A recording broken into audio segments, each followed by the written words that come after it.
Residential, commercial, industrial, or hospitality, Central Plumbing is here 24/7, 365. We want to thank our customers, family, and friends for 50 years of success. And looking forward to 50 more. I've been doing business with Luba for 25 years. They're dependable, trustworthy. It's just the attention to detail with our clients. Our folks have years and years of experience. They're highly trained professionals, but many companies have that asset. What I'd like to think makes Luba a bit different is that we use those talents in a way that truly is dedicated to serving the needs.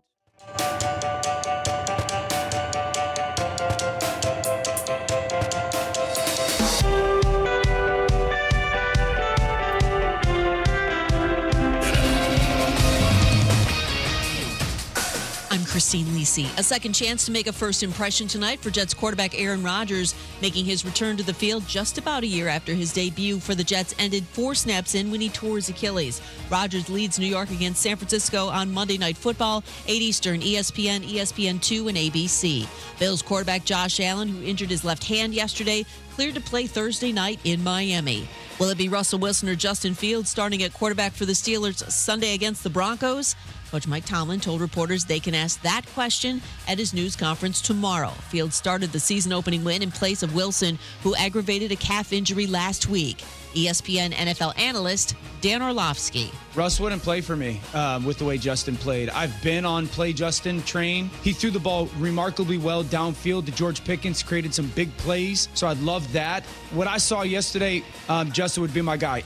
Dan Orlovsky on Unsportsmanlike. ESPN's Adam Schefter's reporting Rams receiver Puka Nacua expected to be week to week with a knee injury sustained last night. Hey, it's your resident Super Bowl champ Chris Candy. Coming up Tuesday, the Packers and Ravens both lost in Week 1, so who will take their place in my Week 2 power rankings? Find out at 6:30 a.m. Eastern. It's Unsportsmanlike, 6 a.m. right here on ESPN Radio, ESPN2, and ESPNU.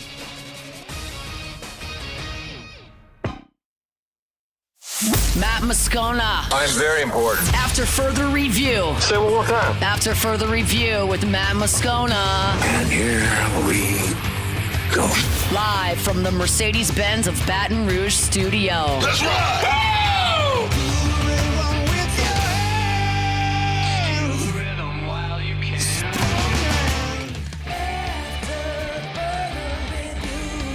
And off we go. Welcome aboard. Glad you're with us. AFR, presented by Relief Windows. I'm Matt. Love you, Matt. Paul O'Neill. They're chanting Paul O'Neill's name. Miggity, Musso. And Mr. Toby Tomplay. Bring it up, dude! A little bit louder! That's how it goes right there. I'm talking right now. All right, we're here. Glad you are as well. Get out there, make it a good one. I was playing it for everybody in the back, Muse. That's what I wanted. Everybody in the back. Because you want to know why? When you wake up on a Monday and the Tigers and the Saints both win, it's a good day. Got a ton to do. Tigers, Saints win. Peter Burns next hour. Former Saint James Hurst will be here. Let's begin as we do every single day. It's time to pop the top on another edition of AFR with Bud Light. Drink easy. All right, y'all, let's get it. LSU beats Nicholls 44-21. The Saints blast Carolina 47-10. We'll just go chronologically. I'll start with LSU. We'll get to the Saints here in a bit. I was asked on Saturday night, T-Bob and I were doing whiskey and wine, do you feel better or worse about the team after the Nicholls game? And my answer, not to be Switzerland here, was I don't feel differently at all. I want to be very clear about something before we go any further. I want to be very, very clear about this before I take another step in any of my commentary. I am not telling you that I am thrilled with what happened Saturday night. I'm not telling you it was great, nothing to worry about, all good. I'm not saying that.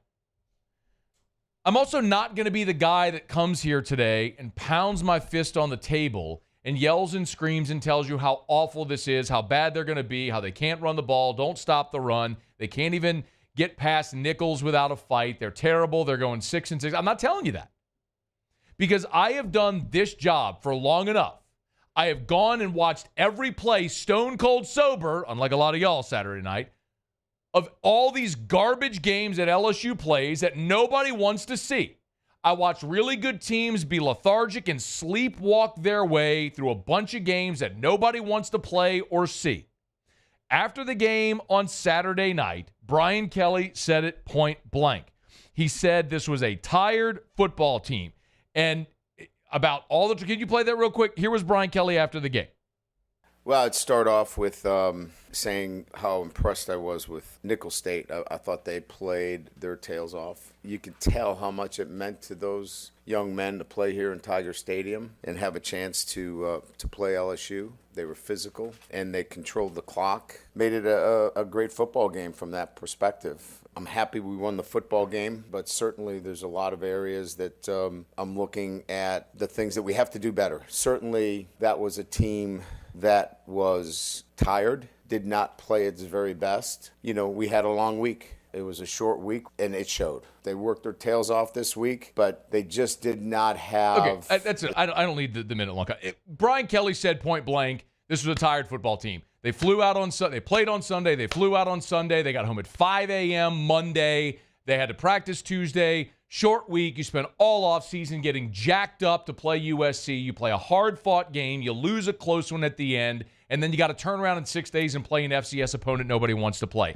I get it. A lot of you are going to say, they're scholarship kids or NIL, and you got to show up. The reality is it's human nature. Alabama played South Florida. It was 14-13 at Nick Saban Field at Bryant Dennehy Stadium in the fourth quarter. And they boat raced them late. Notre Dame, after going on the road and beating Texas A&M, comes home to play Northern Illinois and loses. It's human nature. The best team ever at LSU before the 2019 team was the 2011 Tigers. Dominant a team as LSU's ever put on the field. They were in a 14-7 game at halftime against Western Kentucky, a Western Kentucky team that was 5-5. It was 14-7 at half, and then LSU took over in the second half. I get it. You look at the game against Nicholls on Saturday, and you're going, man, all the stuff that went wrong. Xavion Thomas returning a kickoff from 8 yards deep. Will Campbell had a false start. You gave up a fourth down conversion. 2 13-play drives that ate up half a quarter, both of them. You had another disconcerting signals penalty. You miss a field goal at the end of the first half. You come out the second play of the second half, and they were on a 67-yard touchdown. It's 23-21. You're going, what in the hell is happening? You know what happened after that? LSU put together a touchdown drive. First play of the next possession, you force a fumble. 5 plays later, you're in the end zone again. It's 37-21. You force a 3 and out. You get the ball back. You score again. It's 44-21. You took control. You dominated the game. I'm just not going to be super pissed about what transpired. You played a game nobody cared about. And that's what generally happens sometimes when you play games like that nobody cares about. You get efforts like that. It was not a good effort. It was not good. But I just don't care. Because whatever they do Saturday against South Carolina will be dramatically more meaningful and influential than what happened on Saturday night. But I do have a couple of takeaways. Remember last week when we were sitting here and we were doing our what to watch, I told you my number one thing, what to watch. What was it? My number one thing, get out of there healthy. Last year you lost Zy Alexander with a torn ACL against Army. These garbage games nobody cares about. There's more risk than reward. And you lost Jacobian Guillory for the season. By the way, Jacobian Guillory was your highest rated defensive tackle according to Pro Football Focus coming out of that game. You are in a world of trouble at defensive tackle right now. Somebody you are not expecting has to step up and be awesome for you because the best guy you had at your biggest question mark position is now done for the season. I feel gutted for Jacobian Guillory. It sucks just as bad as it did for John Emery. Guillory, a fifth-year guy who bided his time. He's played in 41 games. The other day was just his 5th career start. This was supposed to be his time, and now he's done for the season because of a stupid garbage game that nobody wants to see played, and he ruptures his Achilles, and he's done for the year. Before the season started, over at LouisianaSports.net, Hunt Palmer had us do a station survey, the most indispensable player. Hester and I both said Jacobian Guillory. Didn't say he's your best player, but he's your most indispensable because you don't have anyone at that position even close to his ability. and now he's gone. You're in a world of hurt right there. Brian Kelly, after in his Monday press conference, circled back to the Nicholls game, and they brought up the feeling of whether or not they were dominant or couldn't be dominant at the line of scrimmage, and he pushed back against that. And yes, Nicholls had a couple of long drives in the first half. They had a good scheme at halftime on the 67-yarder. Hat tip, that's a well-coached team with Tim Rebowe. But Brian Kelly also said on Monday that defense is dictating what LSU is doing. If they're going to put 8, 9 men in the box, then LSU is going to throw it. And why wouldn't you? I would submit this to you. For everyone sitting here today saying, why aren't they running the football? Why can't you run the football against Nicholls? LSU threw it 38 times and ran it 21 on Saturday. And some of you were going, they didn't even try to run the football. Okay. Today, Brian Kelly said, and I don't know which one this is, Muse, but Brian Kelly said they had about 34 or 35 run plays called. But they checked out of them because of the defensive look. Here's what I would submit to you. Didn't we spend a decade collectively, LSU media fans, whatever, didn't we spend a decade nailing Les Miles to the wall for continuing to run against 8 and 9-man boxes? Didn't we spend a decade bemoaning toss dive, too tight in a fullback, 3 yards in a cloud of dust, running it when they're giving you the pass? Didn't we spend 10 years complaining about that? And now you got an offense where when they're showing you 8 and 9-man fronts, we're going, all right, we'll throw it to our bevy of freak show wide receivers. Okay. Yes, throw it to Kyron Lacey. Yes, throw it to Tradez Green. Throw it to Juwan Johnson, who, by the way, caught all 3 targets and got in the end zone. Yes, I would like to see that.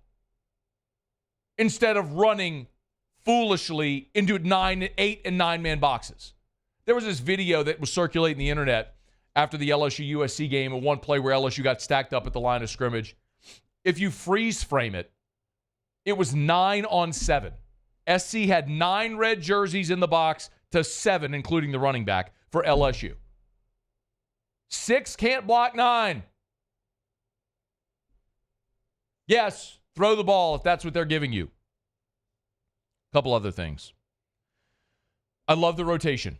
Kamorian Pimpton was out with an ankle injury. You saw Tradez Green get his first career touchdown, the first touchdown of the day. You saw Bo Bordelon put on the 89 jersey, used as a jumbo blocker. I love that. We talked about it last week.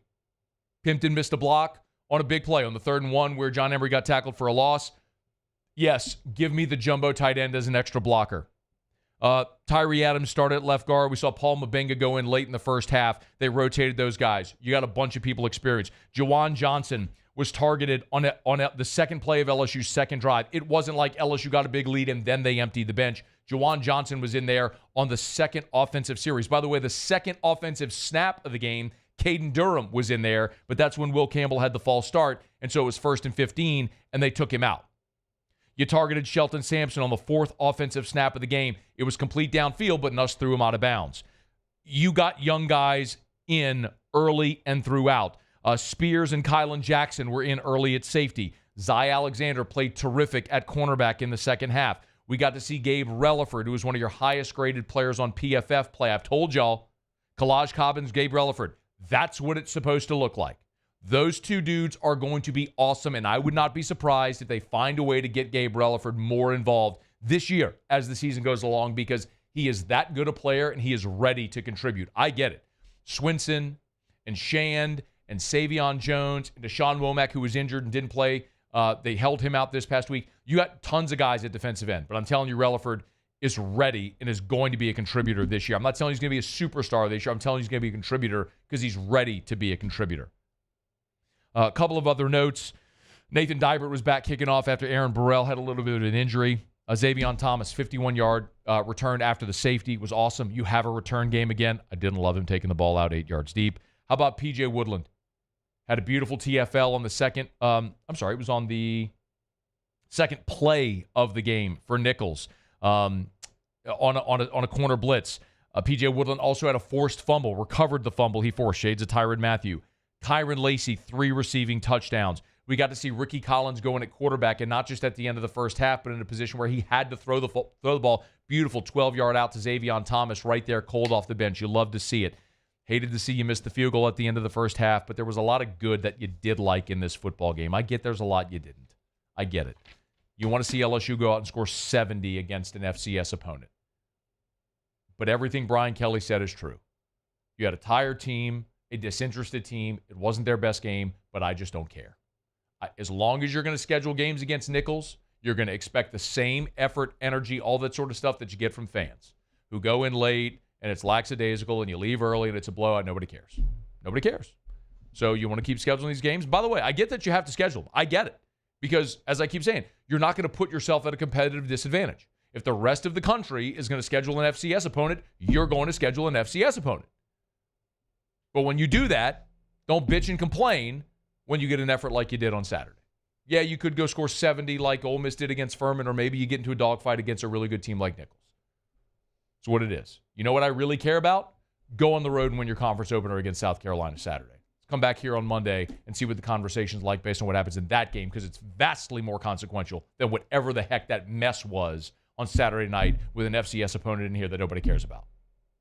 All right, it's After Further Review. Show opens brought to you by Bud Light. Drink easy with the great taste of Bud Light, the official beer of AFR, the official beer of the LSU Tigers, and the official beer of the New Orleans Saints, something that ain't nobody complaining about today because the Saints took the Carolina Panthers to the woodshed. We're going to talk about that here in just a quick second. But remember, if you're tailgating, home gating, at the bar, wherever you may be, drink easy with the great taste of Bud Light, the official beer of AFR, the official beer of the Tigers. Okay, quick break. We'll come back. I want to talk about the Saints. My goodness, what an emphatic way to start the 2024 season for the black and gold. My goodness. We'll talk about it next, AFR.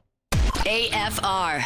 Y'all check out our friends over at Duplessis Builders. You can get to the website, duplessisbuilders.net, duplessisbuilders.net. If you're thinking about a pool, your first call should be to Duplessis Builders, my buddy Derek Duplessis. They've also done a great job with NIL, really fun. They've kind of dipped their toe in the water, so to speak, with Kyron Lacey and Harlem Berry.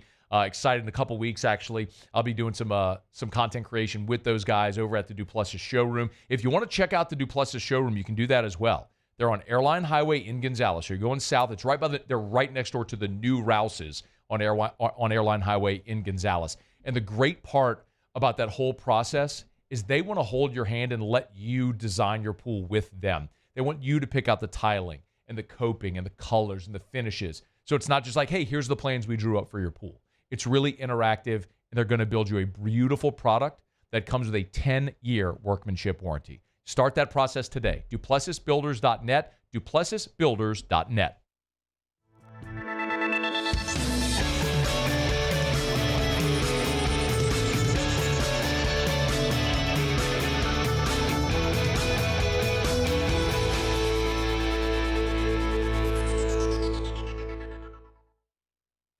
Gulf Coast Bank and Trust is giving our customers the power to bank anywhere, anytime during this challenging event. And we're right there with you. Our mobile banking app is a smart way to manage your money and time.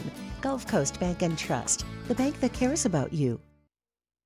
The Windsor Senior Living Community in Mandeville, Louisiana is a beautiful, vibrant apartment community geared towards seniors. They are nestled right in the heart of Mandeville, where seniors live a more carefree lifestyle in spacious apartments with the peace of mind that comes from having a little extra help. Call the Windsor at 985-624-8040 to schedule a lunch and tour. Come see how the Windsor can be your passport to peace of mind.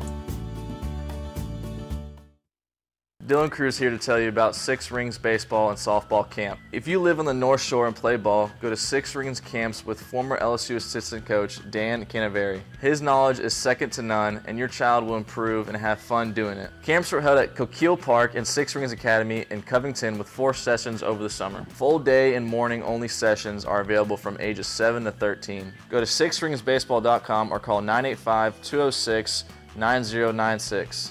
Learn the game to love the game. When it comes to ending cancer, we push forward, always working together for you. That's why our cancer experts at Ochsner have clinically integrated with MD Anderson Cancer Center. This means advanced cancer care, including access to life-saving clinical trials and integrating care to treat the whole you. Introducing Ochsner MD Anderson Cancer Center. Long live you. Breck teamed up to reimagine your parks, and you imagined big. With your help, we went to work, creating 12 beautiful community parks across the parish. A family-sized water park, miles and miles of trails, and parks just for your dogs. There are more places to splash, to explore, to run wild, and even soar. You imagined, we delivered. Gold. Breck, your #1 park system in the nation. Electricity is all around us, and our families depend on it. Every day is sparked by the power of a cold drink or a warm meal, a movie night, and a comforting light at the end of a dark hallway. From sunrise to sunset, playtime to bedtime, our team is ready to take care of your electrical needs. After further review, presented by Relief Windows. Windows, doors, siding, and oh yeah, they also do interior shutters. Look, I mean, it's one of 17, so we haven't accomplished anything. So let's just put our head down, focus. The same thing that we did to get ready for Carolina in terms of our preparation, mentally, physically, emotionally, put our head down and go to work. Dennis Allen on Monday after the Saints walloped the Carolina Panthers 47-10. Is walloped a good enough adjective to describe what happened on Sunday in the Superdome? Shellacked, annihilated. Oh, annihilate. It's better than walloped. Manhandled, dismantled, embarrassed. All of the above. Anything better than that? I like annihilated. I think we go with that. Annihilated. Humiliated, 47-10. My goodness gracious. Listen, there is no secret where I stand on this team. Where I stand on this team, quite honestly, is where most everybody has stood on this team going into the season. I picked Vegas had this team over under 7.5. I went under. I liked him 6-11. Looking at the schedule, the questions, all that sort of stuff. With the way they played in that opener, that is a pretty good indicator that they are looking to be way better than that. And if you are going to criticize, and Lord knows I have levied my fair share of criticism against the franchise, the front office, the head coach, the quarterback, all of it. And I would say it's justified. If you're going to levy criticism when things are bad, you have got to be humble enough and honest enough to give praise when things are good. And it would be totally disingenuous of me to sit here today and try to tell you, well, the Panthers stink and all that sort of stuff. Let me see what you do against a good team. There's a component of that. But y'all, 47 points. I don't care that Carolina stinks. Yes, this is probably your most winnable game on the schedule. Can we all agree to that? Carolina was the worst team in the NFL. You get them week 1, new offense, at home, all that stuff. New coach for Carolina, everything. Your most winnable game. Yo, 47-10. The 47 points the New Orleans Saints scored are the most points they have ever scored in a week 1 game in the history of the franchise. The previous record was the 2009 team that, you'll have to refresh my memory, I think ended up pretty good. 47-10. Saints have now won 6 straight week 1 games, 6 straight openers. That's the longest such streak in the NFL.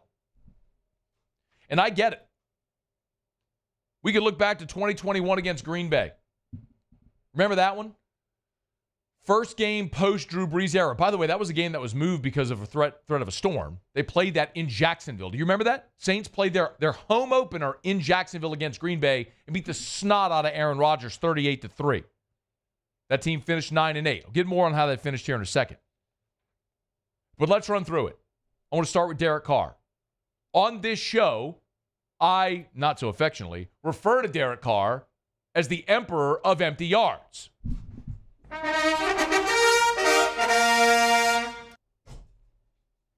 Wasn't nothing empty about his yards on Sunday. Derek Carr, 19 of 23 for 200 yards and 3 touchdowns. The picture of efficiency. Let me paint a clearer picture of what I mean when I say the emperor of empty yards. Put yourself on camera too, Paul. You were there standing up. I mean, it can't just be me.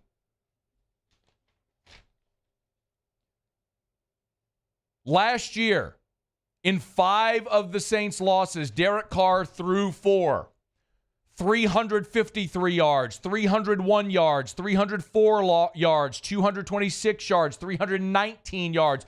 That was Derek Carr's passing total in losses. The other losses, by the way, he threw for sub 200. He was around like 104, 109. Not good either way. I would rather the 19 of 23 for 200 yards and 3 tuds where you have a balanced attack and you're really efficient than Derek Carr throwing for 353 of garbage yards. That's why I call him the emperor of empty yards. Good that we got William standing too. Better learn or it's off with your head. Yes, that's the Derek Carr I want to see. Please be that guy. I've got a 10-year sample that says he's more the other guy, but if he can be that guy 16 more times, this is going to be a playoff team. I don't know if he can be, but that was magnificent. Beautiful deep ball to Shaheed. My God, scrambling around, the pass to Foster Moreau in the back of the end zone. What a great catch by Foster. It was awesome. Everything about it. Dime to Juwan Johnson, who made a great catch, toe tapping on the sideline to get a touchdown. Yes, awesome. All of it. Your defense forced 3 takeaways. Now, there were 2 awful throws by Bryce Young, who is really bad. I mean, can we just say now, like, it's really beneficial when your offensive line is better than everybody. You have all day to throw, and you've got NFL receivers everywhere who are better than everybody. Like, it's easy to be an Alabama quarterback. Look how bad Mac Jones and Bryce Young are in the NFL. Like, can we just all agree to that now? Anyway. But look, Will Harris, Jordan Howden come up with interceptions. Tyron still doing Tyron things. Forced fumble, recovered the fumble. D forces 3 takeaways. Awesome. Opportunistic, just like they were a year ago. Plus 11 in the NFL in turnover margin. They were second. They were plus 11, second in the NFL in turnover margin a year ago. Picked right up where they left off. Special teams. Blake Grupe had to fight for his job. Goes 4 for 4, including 2 for 2 from 50 plus. And how about Juwan Johnson blocking a punt?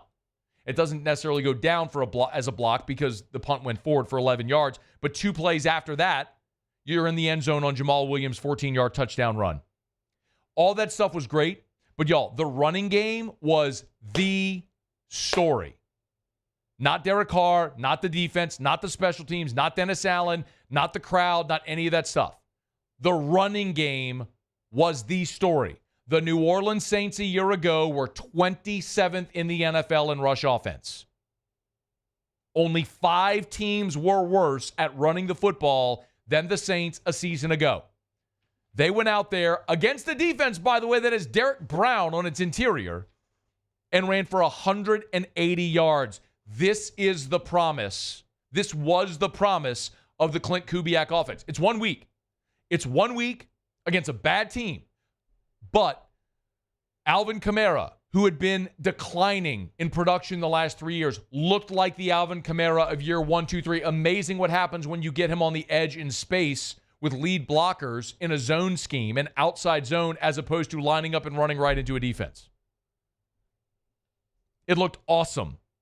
37 attempts, 180 yards, averaged 4.9 per carry. You saw the wides of the outside zone. You saw motion, which our guy Ross Jackson has written about over at LouisianaSports.net. You saw Taysom Hill both at tailback and fullback. All of that was the fulfillment of a promise of what we had talked about in the offseason with Clint Kubiak coming in. You just didn't know if it would actually work. It worked, emphatically. And I want to point this out. I want to give a hat tip to John Stinchcomb. Former Saint offensive lineman, Super Bowl champion at right tackle, Pro Bowl offensive tackle at right tackle. John was here, what was that, a couple of weeks ago? Maybe 2 weeks ago or so? August 26th. August 26th. When I don't math very well. So it's a few weeks. John Stinchcomb was here, and we were talking about at the time if Trevor Penning was the guy at right tackle, like if there would be a better option. And the point Stinchcomb made was that Kubiak's offense, while Penning has struggled, there's no denying that. But his point was that this offense was going to help mask some of your deficiencies, not only with Penning, but with the entire offensive line. This was John Stinchcomb, August 26th, on this show. It's going to rely heavily on movement, outside zone, play action pass. That is to his advantage. I think he was a misfit, if you will, in the Carmichael offense, which is a lot of straight drop back pass for the quarterback. Everyone knows where it's the point of attack is going to get set, and you just have to be able to pass protect. I think that changes considerably once we take the field against Carolina. I think it should really help not only Trevor, but that entire offensive line. Can we please clip that and share that on all social media and tag John Stinchcomb and give him a ton of praise? I mean, you want to talk about bull freaking eye. Bull's freaking eye is probably how I have to say it instead of bull's eye. I mean, he nailed it. Turns out John Stinchcomb knows a lot about football and playing offensive line. Yes, Trevor Penning had a holding penalty, but what a dramatic difference from the opener a year ago when Arden Key made Trevor Penning look like a peewee football player. Ain't nothing to complain about today. Your first offense scored on all 9 drives. Your defense was opportunistic. It was great. Bryce Young stinks. The Panthers are the worst team in the NFL. They're still pros. And you hung 47 on them and just waxed them. What a way to start the season. I get it. Look, that's the most emphatic opener you've had since the Green Bay opener in 2021 when you won 38-3. That season finished 9-8. You didn't make the playoffs. I'm not dramatically changing any projection for the season, but how could you not be optimistic after watching what you saw? The real challenge comes Sunday in Dallas. By the way, Dallas just went on the road against Cleveland, which was the number 1 defense in the NFL a year ago. The Cleveland Browns were the number 1 defense in the NFL a year ago, and Dallas picked them apart on their home field. So your challenge ratchets up dramatically on Sunday, and it will be a much better gauge of what this team can possibly be. But I'll be damned if I'm not excited to see it. Couldn't have said that 36 hours ago.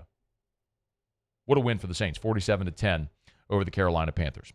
All right, James Hurst, former Saints offensive lineman from a year ago. He's here in 1 hour. We'll get his perspective on the win. Glad to have you aboard with us here. We're brought to you by Lee Michaels Fine Jewelry, lmfj.com, lmfj.com for Lee Michaels Fine Jewelry. Gentlemen, getting close to the holidays. Hard to think, but we're getting to the middle of September now. A lot of people pop the question around Christmas and around the holiday time.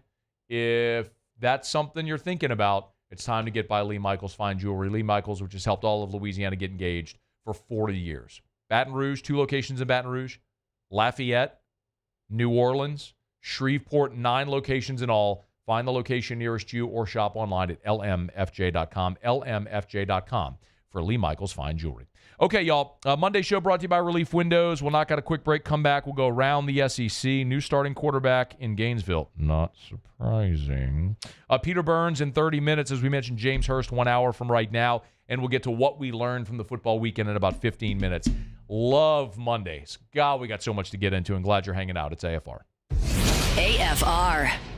Hey, remember our friends over at River City's 1 hour air where they're always on time or you don't pay a dime? Woke up this morning, it was 68 degrees. The refreshing chill in the air. It's probably mostly just because of the brewing storm in the Gulf, and we'll probably get back to oppressive heat here in the next couple of days. I hate to say that, but it's probably the reality. And if you have trouble with your HVAC system, call our friends at River City's 1 hour air. They're the best. Look for the big yellow vans and trucks with the giant clock on the side. They're always on time, or you don't pay a dime. You can call them at 752-0001, 752-0001, 752-0001, or online at onehourbr.com. Spell it out, onehourbr.com for River City's 1 hour air. What I love the most about River City's 1 hour air is their commitment to excellent technicians. Continuing education, they got tools on the truck that other companies never even heard of. They're always going to guarantee you an expert installation or service call. It's River City's 1 Hour Air. 752-0001.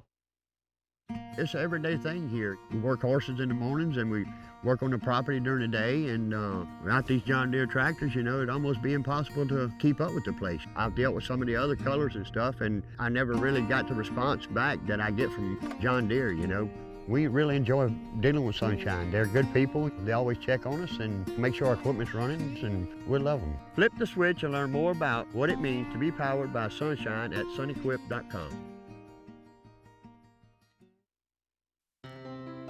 When it comes to ending cancer, we push forward, always working together for you. That's why our cancer experts at Ochsner have clinically integrated with MD Anderson Cancer Center. This means advanced cancer care, including access to life-saving clinical trials and integrating care to treat the whole you. Introducing Ochsner MD Anderson Cancer Center. Long live you.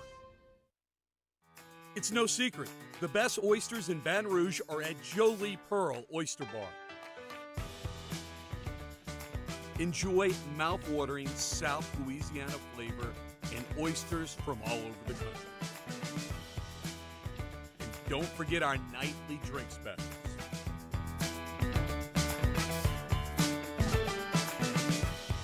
Jolie Pearl Oyster Bar, located in downtown Baton Rouge. Hey, it's Matt Moscona. For years, you've heard me tell you about Insurance Network of Louisiana, helping you find better coverage for less money. But it's not just for your home and auto. They also offer commercial properties. So, retail stores, professional offices like doctors, dentists, attorneys, clothing boutiques. Insurance Network of Louisiana can find you better coverage for less money. They service the entire state of Louisiana, and they're local. So call today at 293-0450 or lainsurance.net. Gulf Coast Office Products is a nationally recognized Savin office equipment dealer based right here in Louisiana. Over 100 employees strong, Gulf Coast has the boots on the ground to support all vertical markets, from education, engineering, legal, and finance. With the latest in office technology, from desktop to production segment units, Gulf Coast and Savin have the perfect fit for you. Call 225-756-2644. That's 756-2644 for Gulf Coast Office Products. There it is, the extra mile, on the border of expected and extraordinary, for those willing to go further, like vans customized for work or play, with safety and tech to keep you connected, supported by a 5-star sales, service, and finance team, and backed by the 1-star you know. So go the extra mile. It's never crowded, because so few have what. After further review, presented by Relief Windows. Windows, doors, siding, and oh yeah, they also do interior shutters.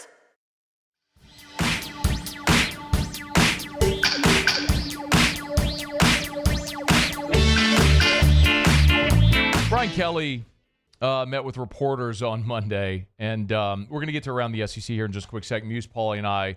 Every Thursday, by the way, if you're not with us, every Thursday, Muse, Paulie, and I give you our what to watch for the football weekend. We come back on Monday in hour one and recap it. We're never just going to throw something out there and then not revisit it. So we'll recap our what to watch coming up here in about 10 minutes from right now. I got a question on the text line. Remember, you can always text us, 225-396-4400. This was Perry Prevost, who asked about why Brian Kelly was ripping Damian Ramos, the kicker, going into halftime. Ramos missed the field goal before half, and my thought was, there's no way he's just undressing this guy for missing the kick. Kickers miss kicks. It can't be that. There had to be something else. And if you remember, procedurally, Ricky Collins got to the sideline. They originally ruled that he got out of bounds. They stopped the clock with like 13 seconds left. They went and reviewed it. Really didn't get out of bounds, so the clock was going to wind. They had a 10-second runoff, and then the clock was going to wind at the ready for play. Well, clearly the procedure there was off. Here was Brian Kelly on why he was so upset with Damian Ramos at the end of the half. I wasn't upset about missing the field goal. I was upset about the process. I had just explained what the process was, and the referee went over and explained it to Damien and confused him, and essentially said, listen to the head coach. I've been doing this a long time. He got confused about the process. So we had a 1.46 operation time. Your operation time needs to be about 1.1. He thought something different was going to happen after the explanation. I had taken the time to explain it to him. He didn't listen to me. I like our guys to listen to me. Oh, man. It's the best part of that. That's the end of the line. Kelly goes, and he's going to listen to me from now on. You got to go include that back in the cut. He goes, he's going to listen to me from now on. And pretty clear, Brian Kelly was undressing him up and down, going to the locker room. But yeah, I was kind of told that like Ramos is doing his thing where he draws the line, like he's doing his steps off and drawing the line while like they're ready to snap the football. So that's what Kelly was upset about. Because I mean, if you're not ready to roll in that moment, you got 3 seconds. Like, you're going to miss the opportunity to get points there. So, in any event. All right, it's after further review. Kelly also gave an injury update on some guys. We'll get to that in just a quick second. Right now, let's go around the SEC. Around the SEC, bringing you the biggest news from the nation's best conference, the Florida Gators. All right, Billy Napier gave an update on Graham Mertz. He's still in the concussion protocol. They'll go through it this week to see if he's available, but Napier confirmed that they're going to play both DJ Lagway and Graham Mertz moving forward. The 5-star number 1 quarterback in the country from last year threw for over 300 yards in his debut. Needless to say, the change is coming at Florida. It's going to be DJ Lagway's team. The Georgia Bulldogs. Michael Williams injury update. The defensive lineman, Kirby Smart, was asked if he'll rejoin Georgia's defense for this weekend against Kentucky at Kroger Field. Pete Thamel reported Williams, they expect to see him week 3 against Kentucky, although Kirby said he's not necessarily that certain. They got to get him game ready through rehab, working on treatment Friday and Saturday to see if he'll be able to go for this coming Saturday against Kentucky. Texas A&M! Texas A&M offensive lineman TJ Shanahan was arrested for failing to identify and a minor in possession of alcohol. That according to the Houston Chronicle. Shanahan got out of a car in the Northgate Bar District there in College Station. He was holding some spiked lemonade drinks. Can we get Marler on that? He'll have something to say about that, no doubts. The fact that you had an offensive lineman drinking spiked lemonade. Anyway, he identified himself as Michael Shanahan with a birth date of July 8th, 1998. By the way, good July 8th birthdays. Yeah, your boy. July, how about that? How about that? Yeah. But 1998, that would have made him 26. That makes me feel old. His name is actually Timothy. So he gave him the wrong. He misidentified himself. Anyways, backup offensive lineman kept insisting his false name was proper until he was presented with a Texas A&M roster. That's when he admitted his real name and date of birth. He was a 4-star recruit in the class of 2023. The Alabama Crimson Tide. Cole Adams, Alabama wide receiver, suffered an arm injury in the fourth quarter against South Florida this past weekend. Kalen DeBoer said he had an arm injury. They'll see exactly where he's at. No extent as of this point. Left the game. He had just 1 catch for 5 yards at the time of the injury. He also fielded 2 punts for the Crimson Tide. So not only receiver but also returner. We'll wait on the status update there on Cole Adams. Okay, there you have it. That is Around the SEC. We're glad to have you aboard with us here. Brought to you by Supper Club, supperclubbtr.com. Closed today. Remember, Supper Club is closed on Sunday, Monday, but they reopen on Tuesday through Saturday. What a great crowd this past Friday for the Football Friday. Keep telling y'all, man, if you're thinking about having, I want you to just think in advance. You got to do some forethought here. If you've been wanting to try Supper Club, you've heard me talk about Supper Club, the incredible menu, the new menu items, the world-class beef that you can get at Supper Club, or anything on the menu. Premium cocktails, glass of wine, the veal parm, which is one of the new menu items that I love, the short ribs, which is I'd say decadent appetizer. You've got to try it. Anyway, if you want to have an evening at Supper Club on one of these Football Fridays, book your reservations now. Y'all don't wait. If you try to get them Tuesday of game week, they're gonna be booked solid. They're not going to be able to get you in. So if you want to think about a Football Friday for one of these home weekends, you have family coming in or friends coming in, or you want to make a long weekend of it, book your reservations for Supper Club. Do it right now. SupperClubBTR.com. SupperClubBTR.com. They also do such a great job of going above and beyond if it's date nights, if it's football games. It's a fun atmosphere with great music, but it's not so loud that you can't have a conversation if you want to conduct business. And they can do things like have a flower setting at the table for your wife, girlfriend, if you want to do those extras. I keep telling you about the custom drink toppers. They can do that for you as well. You send them a logo, maybe a picture. You want to put a picture on your drink topper, or if you're entertaining a client, they can put a company logo on the drink topper. All those extras, it's ways that Supper Club goes above and beyond. SupperClubBTR.com, SupperClubBTR.com. Book your reservations today, SupperClubBTR.com. All right, y'all, it's After Further Review. We're glad you're with us here. Peter Burns, SEC Network, in 16 minutes from right now. College Game Day is going to be in Columbia, South Carolina for LSU and the Gamecocks. We'll ask PB about that. Very quickly, though, before we break, we'll get back to what we learned. Here was Brian Kelly giving an injury update on Garrett Dellinger, Kyle Parker, and Chris Hilton. Dellinger is cleared. He'll be at practice tomorrow. He'll be ready to go. I think Kyle Parker is improving. We're trying to get full strength back from that nerve that kind of got pinched. I think he's probably a guy that will find himself ready by the end of the week. And Chris is day-to-day. He is ground-based. He is running. This now becomes, what can you tolerate? There's going to be some pain associated with it, but he has all function now, and it's just a matter of time now with Chris. When he starts to feel really good, where he can get in and out of breaks and function at his level, we'll see him back on the field. One thing LSU offensively is clearly missing is a deep threat. It's pretty apparent. They are missing a blow the top off a defense deep threat, which they had last year in Brian Thomas. That was supposed to be Chris Hilton. He's been injured. Kyle Parker replaced him. Parker's injured. Shelton Sampson stepped into that role on Saturday, didn't have a catch. They're missing that guy, and they need to get Chris Hilton back in a hurry because he's poised for a big year when they can get him back. Okay, quick break. Muse, Paulie, and I Thursday told you what we were watching for the football weekend. When we come back, we'll tell you what we learned. It's AFR. AFR. Brought to you by the Watermark Hotel and the Renaissance Hotel, Watermark Downtown, Renaissance Southtown. The Watermark, of course, Baton Rouge's premier hotel property, voted by you the best hotel in the Best of 225 awards. If you've never been inside the Watermark, what are you waiting for? Even if you live in Baton Rouge, especially if you live in Baton Rouge, and you think, why? I don't have a reason to go stay in a hotel in Baton Rouge. I understand. Make plans if you're going out.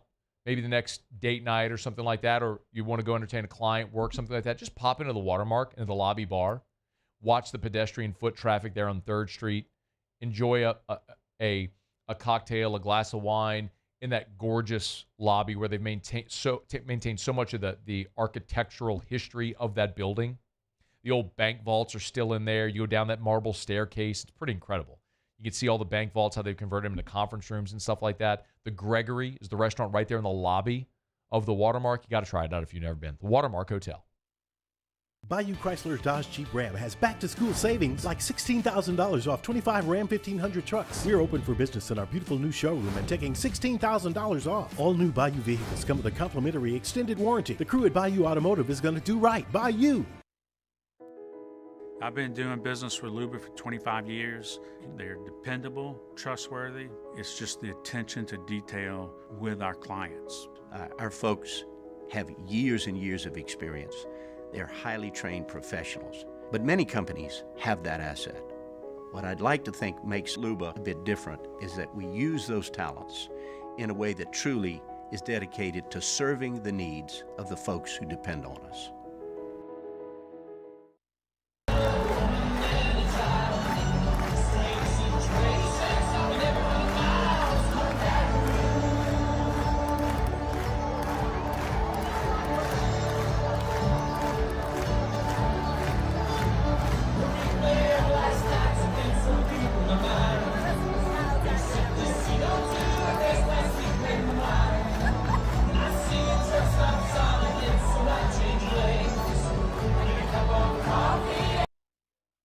Jerry and Benny Payne began Central Plumbing Company out of their driveway in Tanglewood Subdivision.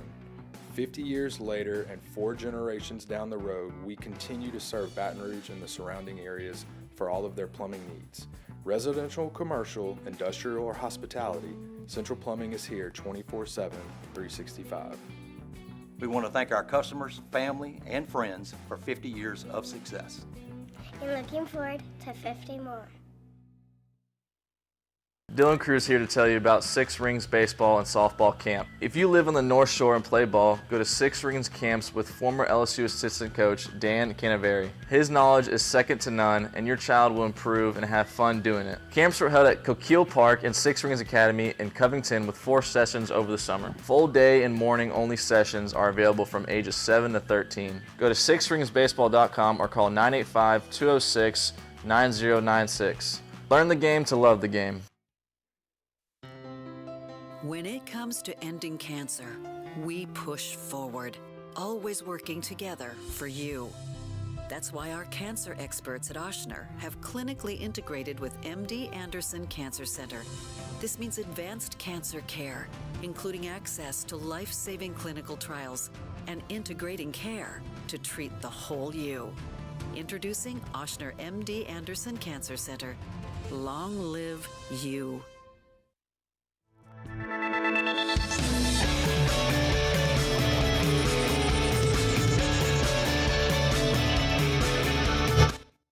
After further review, presented by Relief Windows. Windows, doors, siding, and oh yeah, they also do interior shutters.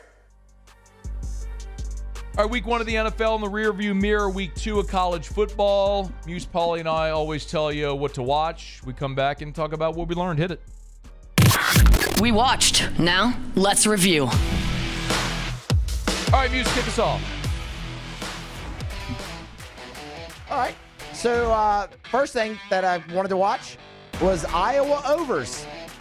Woo!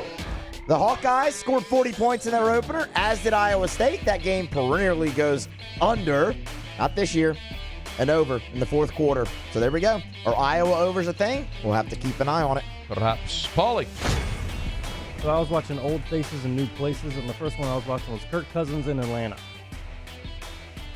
Yeah, go. So in his first game since October 29th, Cousins was just 16 of 26 for 155 yards, 2 interceptions, including a pick by Dante Jackson.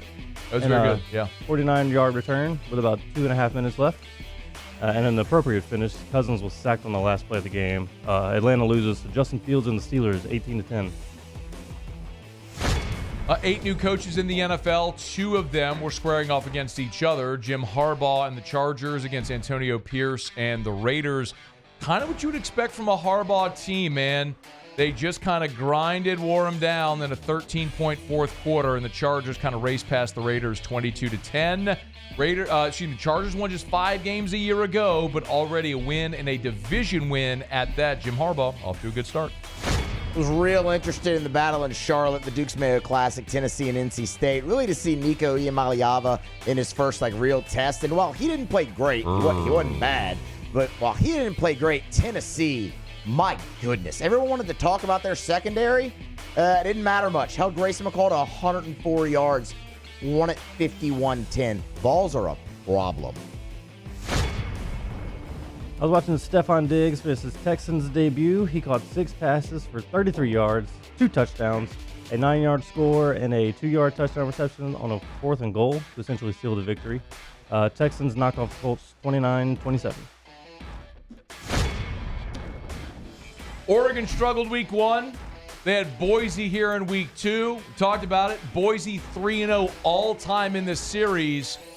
Was Oregon in trouble? Were they going to be proved to be a pretender? Boise led this game 34-27 at the 10:15 mark of the fourth quarter. And then the ensuing kickoff got returned for a touchdown to tie it, and Oregon would kick a game-winning field goal as time expired to win it 37-34. Boise was right there.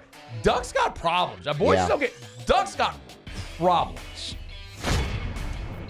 Looking at the rookie quarterbacks making their debut starts in the NFL.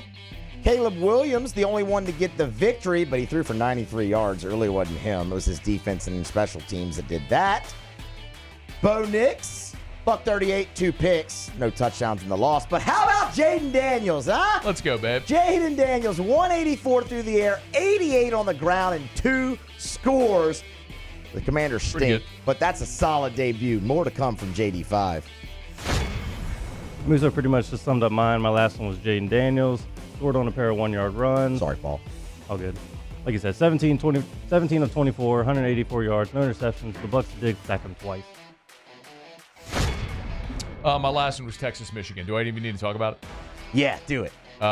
Texas went to the Big House and absolutely whipped the defending national champion. Michigan, not only is Michigan a pretender, and by the way, that's a Michigan defense that returned starters at every level of its defense from a year ago. That is a good Michigan defense. Texas went on the road, put up 31 points, and it could have been worse if they didn't call off the dogs. Put up 389 yards of offense, and Texas defensively put Michigan in a chokehold. That's a Michigan offense that had, listen, they set the record for number of players drafted. They lost so many dudes from their championship team. They lost their head coach. Same way I feel about Bama. Like, you cannot lose that many players and your head coach and not feel a regression. Michigan, big step back, but Texas is totally legit. Quinn Ewers, 246, 3 tuds. They were really good. Oh, but and they just, the rushing total, Texas ran for 143 yards against Michigan in the Big House. I mean, y'all, they're a contender, man. I cannot wait to see Texas and Georgia in the regular season, then again in the SEC championship, then again in the playoff, because one of those two teams, I think, is going to win the national championship. All right, that's what we learned. We're brought to you by the Williamson Eye Center, 924-2020, 924-2020, 924-2020, or williamsoneye.com. You want to see 2020, call 924-2020. I have a buddy that's a South Carolina fan, and we were literally texting earlier today, and we were joking about Lenora Sellers, and he called him Sports Specs, Lenoris, or they call him what is sports goggles, some sports specs, something like that. Our sports spec quarterback. He's like, man, you got to be able to get a LASIK deal. I'm like, just send him down here. Let Dr. Blake Williamson, the Williamson Eye Center, help out Lenora Sellers. Nobody up in Columbia can. Bottom line is, no matter your age or your refractive issue, you want to see 2020 without contacts or glasses, the Williamson Eye Center can help. 924-2020 or williamsoneye.com. Okay, y'all, Peter Burns, SEC Network, will be with us next.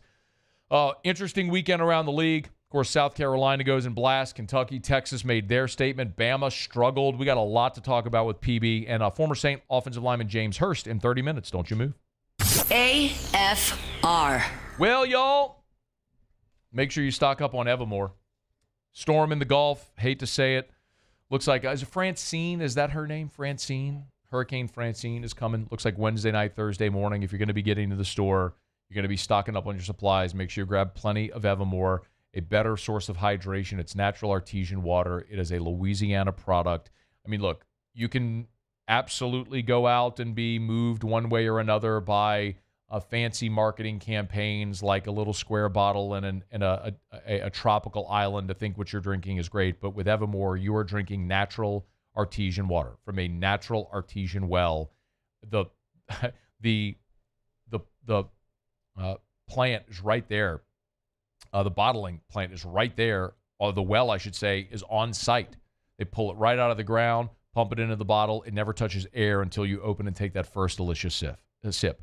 Evermore.com. Bayou Ford has the new inventory to get you in a new Ford truck or SUV today, or customize your next vehicle just the way you want it. All new Bayou Ford vehicles come with a 1 million mile powertrain warranty. The crew at Bayou Ford is going to do right by you. When it comes to ending cancer, we push forward, always working together for you. That's why our cancer experts at Ochsner have clinically integrated with MD Anderson Cancer Center. This means advanced cancer care, including access to life-saving clinical trials and integrating care to treat the whole you. Introducing Ochsner MD Anderson Cancer Center. Long live you. There's nothing chill about a hot, sweaty line. Unless you add Mountain Cold Refreshment. Coors Light. Choose chill. We're Rev Business, a local provider with nearly 90 years of experience. So when it comes to business in Louisiana, we know that personalized service is key. And we're here to go the extra mile with all fiber solutions that deliver what every business needs: reliability and quality. We're not just providers. We're the local team dedicated to helping you succeed. True partnerships are homegrown. Rev Business, internet, phone, managed services. Visit us at letsrev.biz.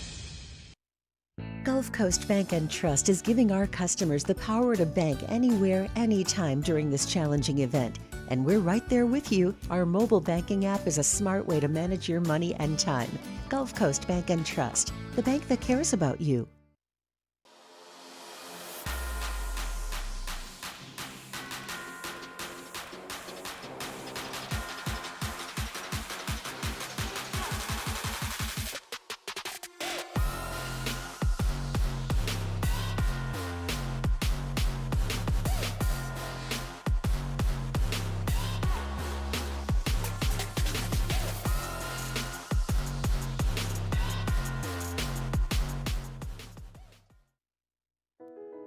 I've been doing business with Luba for 25 years.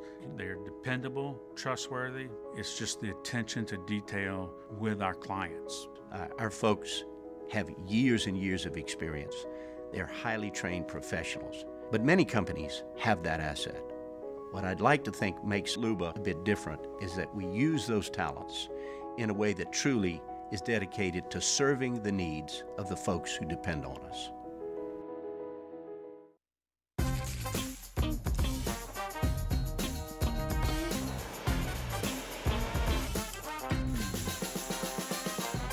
The best kept secret in town is out. Discover Tallulah at the Renaissance Hotel on Bluebonnet.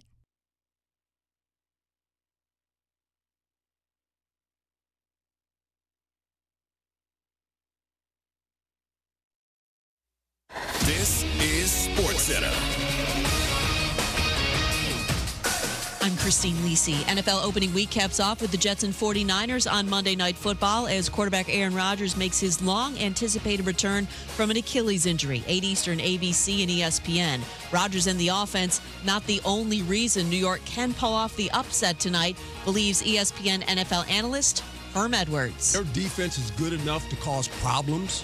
The Jets have the ability with their front. They don't have to bring pressure. They can rush 4 guys.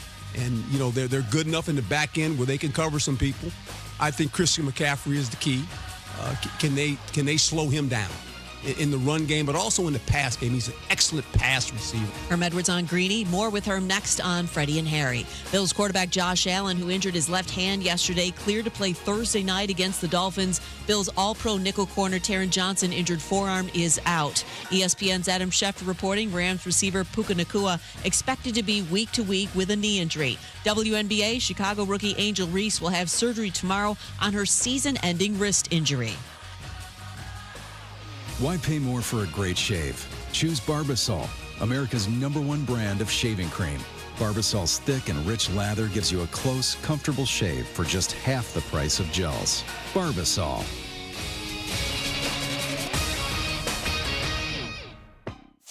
Matt Moscona. I'm very important. After further review. Say it one more time. After further review with Matt Moscona. And here we go.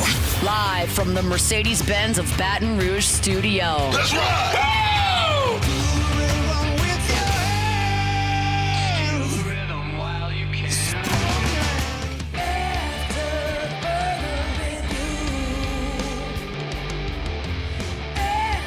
Hour 2, off we go. Welcome aboard. Glad you're with us. AFR, presented by Relief Windows. I'm Matt. This is Shaq O'Neal, and I hate Matt. Paul O'Neal. They're chanting Paul O'Neal's name. Yes, sir. And Mr. Toby Tomplay.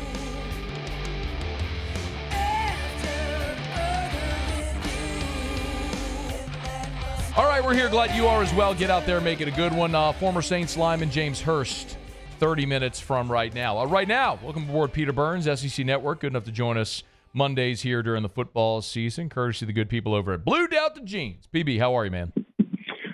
Mateo, I'm doing fine and dandy. I didn't see, luckily, from what I was told, the LSU Tigers, our Fighting Tigers, they won a game. I'm told about this. Yes. I'm told that it was not pretty, but it's a win, and it's a survive and advance as they get ready for college game day, which we all had circled that we knew was going to happen between LSU and South Carolina after week 1. Can you give us some insight into, I mean, you do work for the Mouse. Can you give us some insight into how that decision, whether you know or not, just your best guess as to how this happened the way it did? Yeah, I mean, again, I think how they've explained it to us over the years is that they'll have kind of like a group of games, and that they have kind of like as, I don't know, kind of like think of it as The Bachelor or The Bachelorette, right? Like here are our 5 finalists, and let's see what happens and see how the games play out.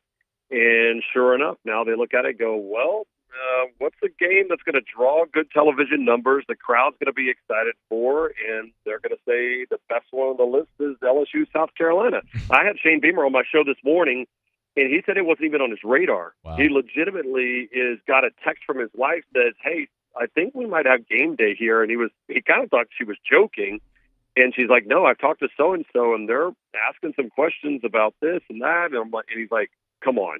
And then he took off. He flies. He gets off of the plane, and sure enough, his phone is blowing up going, dude, game day is going to be here. And he's like, well, hell. How quickly fortunes change after barely getting by Old Dominion, and now LSU comes to have a game day. And so, what was your maybe biggest takeaway from South Carolina, Kentucky? Just how listless Kentucky looked. I mean, I was shocked. You know, I saw part of that game against Southern Miss. Yes, they had weather, but, you know, there was enough plays being made that I thought, okay, Brock Vandegrift been waiting his time. He's kind of seasoned. You know, this might be a, pretty good little defense for Kentucky. But, I mean, they just got destroyed. And there wasn't any fight. And I think that's the weird thing about that, Moscona, is the fact that normally you feel like if you're going to play Kentucky, you're going to be in some, like, back alley brawl. And that never felt like they were ready for it whatsoever. I mean, South Carolina was suffocating on defense. I mean, they were incredible on defense. But even after being swarmed early, it never felt like Kentucky just wanted to get off the mat. It was like, all right, y'all take this one, and we'll regroup another week. And I've never seen a Stoops team kind of respond like that. It was puzzling. And I don't know if you saw his quotes afterwards. They're like, Coach, was there anything that you guys can build on for next week? And he goes, honestly, no. I didn't see anything that we could build on because they got Georgia coming in this week. It's crazy. Maybe they'll have a bounce back. I don't know how much I would expect that. Georgia looks primed. So does Tennessee.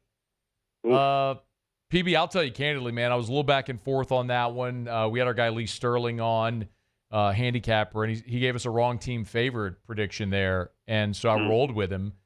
Man. And Tennessee went and hung 51 on NC State. Do we have a strong feeling yet how good Tennessee is? I mean, I saw them that first week when I did the SEC Now Live, and everybody was ripping me. They're like, oh, you're way too high on Nico. You're way too high on this team, being a playoff team because it's Chattanooga. But it wasn't so much that. It was just the demeanor around this team. You get around certain teams that they just feel like, all right, there's a vibe around them. And Tennessee feels that way. I mean, defensively, that's what I said on my show this morning. As I always know that Tennessee's going to have great offense. As long as let me back that up. As long as they don't have Joe Milton playing quarterback, they're going to have great offense under Josh Heupel. Okay, sure. We saw that with Hendon Hooker, and we see that with Nico. But defensively, this Tim Banks front is crazy. They're pretty deep up on the front part, even the linebackers. The only issue that they have is their secondary, and I think kind of like how LSU was in 2019, like it's enough to where they're going to make some big time plays to where their offense can score once they really start ripping. They didn't even offensively, they weren't even great in that game, and they blew the damn doors off of NC State.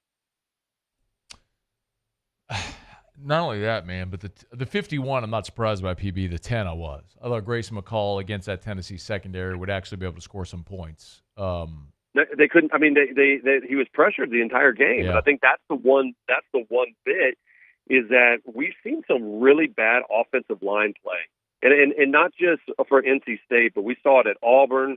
Hell, you could say we saw a little bit of LSU against USC. I mean, just top to bottom, even Alabama for the first, 3.5 quarters against USF. Like, I mean, there has not been consistent offensive line play throughout this conference at all. It's Peter Burns, SEC Network on Twitter at Peter Burns ESPN. Y'all give him a follow. Chats every Monday. Brought to you by Blue Delta Jeans, BlueDeltaJeans.com. 3 league teams, PB, lost their Power 4 non-conference games. Auburn, Mississippi State, Arkansas. Which one strikes your fancy the most for whatever reason? There's just certain schools I feel like as an SEC school you should never lose to. and I don't know if it's the brand, it's the history, but losing to Cal, I knew it's where you're going.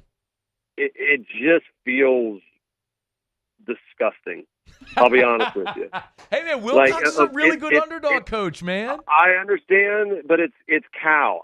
Again, this is totally like whenever like the girls or guys will pick like March Madness based on the mascots. Yep. So it's a completely dumb take. But what I'm saying, there's just something that if you have to say out loud, like remember that loss to Cal. You lose to Arizona State out west. I didn't expect much from State other than the fact that I knew their defense was going to be good, but offensively they're going to have some ups and downs. I was okay with that. Arkansas gave everything. Oklahoma State won, and they kind of just choked away that game. They were up 21-7, and it wasn't even close until just a comedy of errors. But for Auburn just to be bullied in their own building by Cal Berkeley just goes against everything that's right in the United States of America. It's worse when it sounds worse when you add the Berkeley, when it's Cal Berkeley. And you're correct. Yeah, like if you lose to California, worse. You're like, well, it's kind of the state, whatever, okay, Marshawn Lynch, whatever. You lose to Berkeley, what are we doing? That was just disgusting. Peyton Thorne, 4 interceptions, good Lord. Hey, man, I don't know where you were. We all talk a lot at media days, but I got convinced during that week in Dallas that Auburn was actually going to be pretty good after they had no business losing to New Mexico State, and they had Alabama down to a 4th and 31, right? I mean, they were a breath away from being an 8-4 football team. I thought they were going to be better. Was that just a dramatically wrong take? If you go back and like at the beginning of this fall, even Hugh was like, yeah, I think the quarterback play is going to be a little bit better. We have some better wide receiver help. But Hugh was like, the biggest thing that keeps me up at night is our secondary. And that's where they lost that game. People are going to say, yeah, okay, it was Peyton Thorne, the 4 interceptions. Yes, that is true. One of them was, off the receiver's hands. But he made some bad decisions. But it was all because they had to press because the secondary was getting eaten up by a quarterback from Cal Berkeley. It's just funny when you say Berkeley. Cal.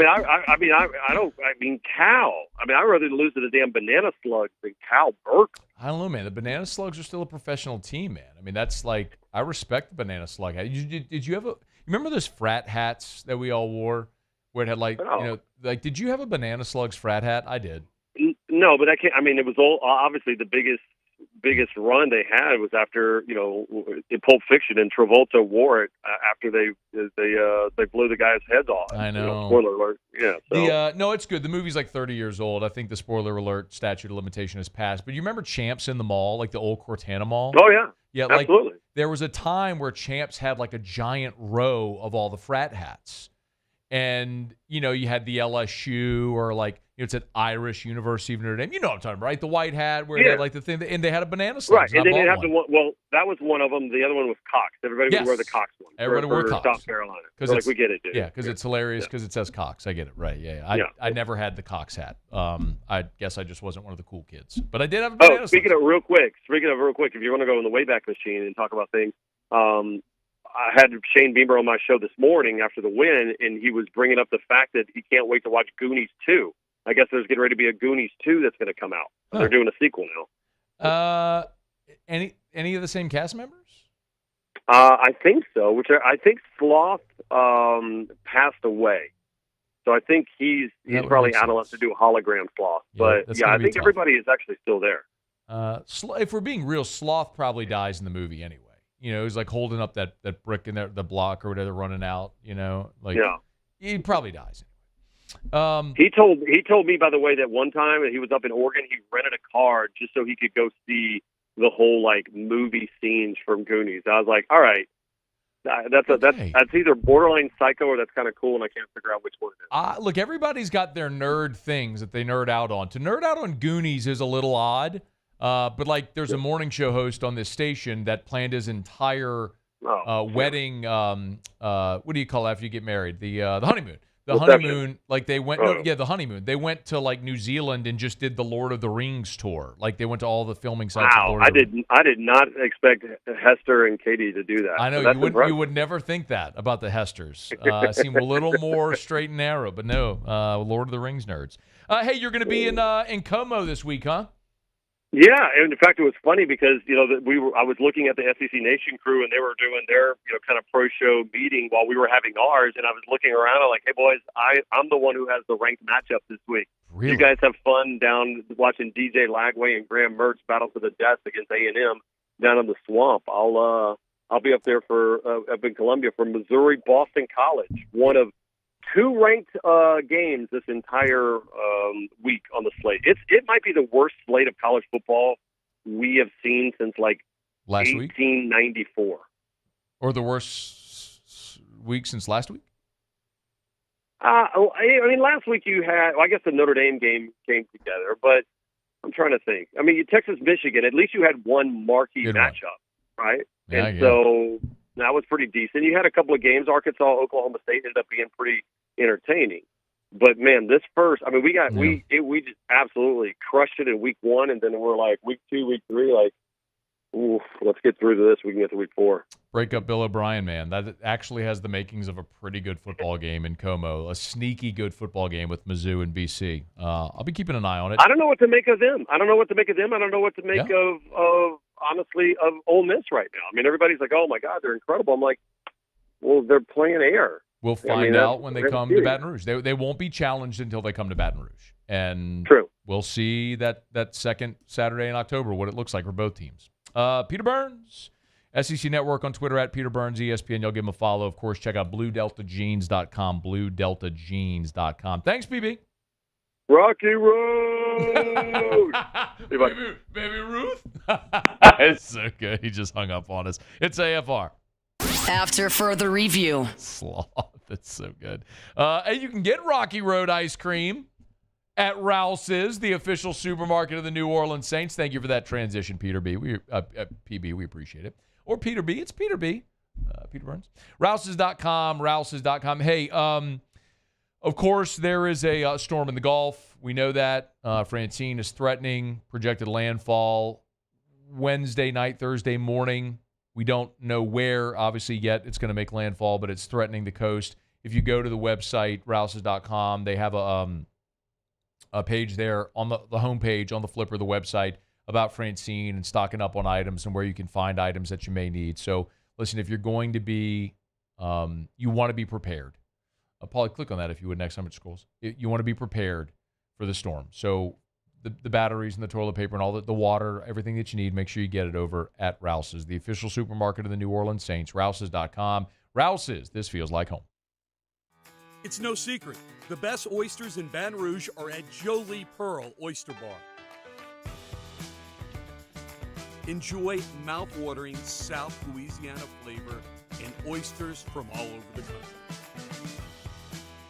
And don't forget our nightly drink specials.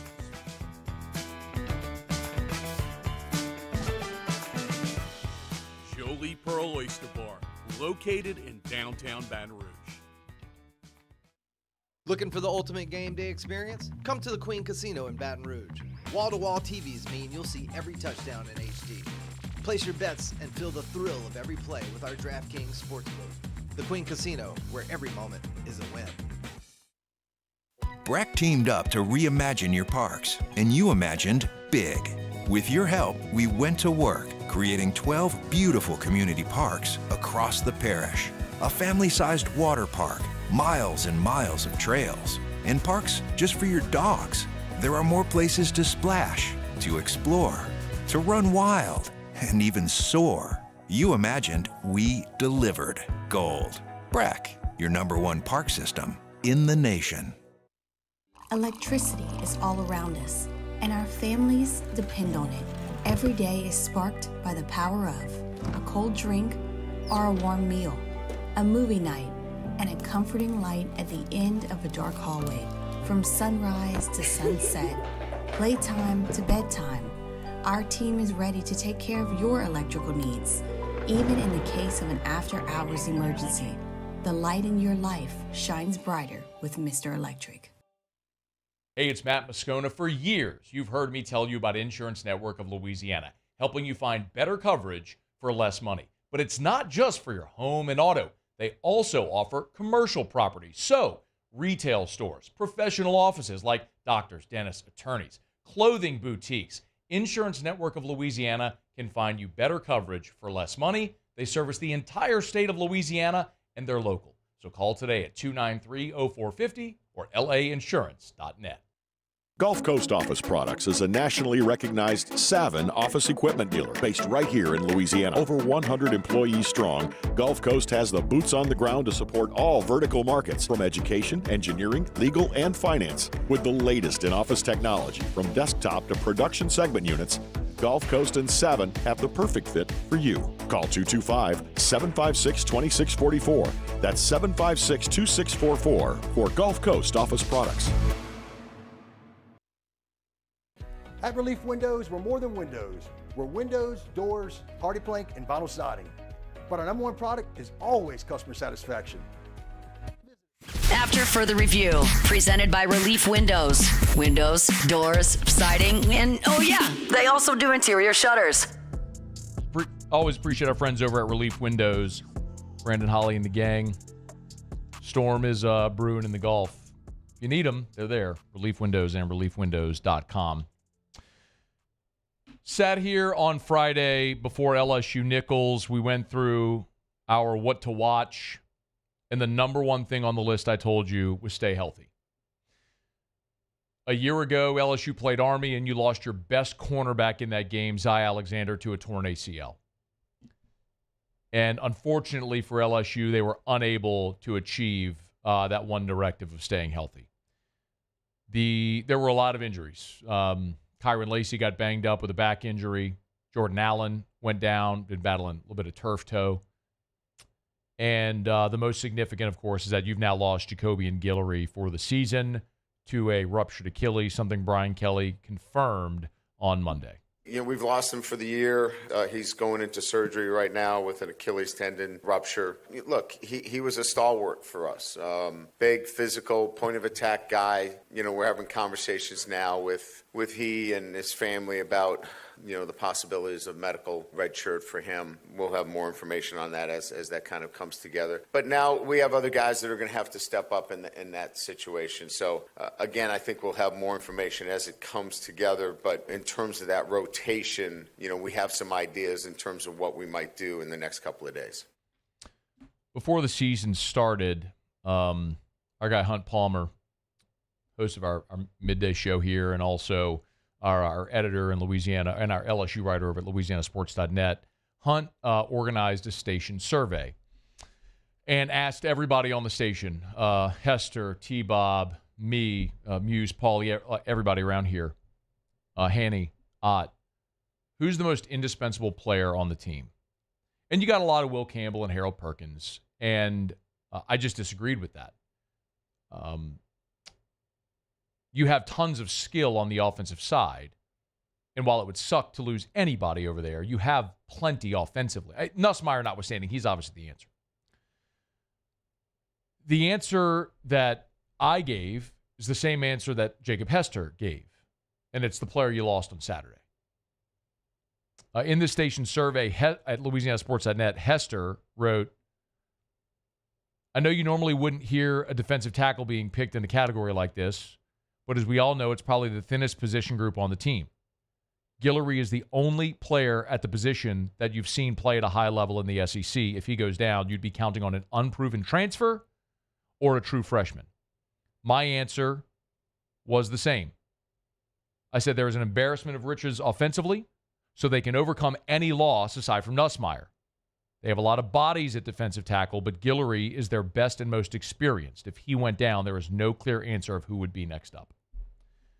So it's not something that I'm just saying today after this injury. It's the same answer Hester and I gave before the season, and now in a matter of 5 days, you've lost both John Emery, who against USC was your best running back, and Jacobian Guillory, who has been your best, most veteran, most talented interior defensive lineman, 2 positions where you are paper thin, and now you've lost your best player at both those positions. Look, Guillory, the stat box doesn't pop right now, the stat sheet. He's got 1 tackle in 2 games. But Pro Football Focus has Guillory rated as your highest graded defensive tackle through 2 games.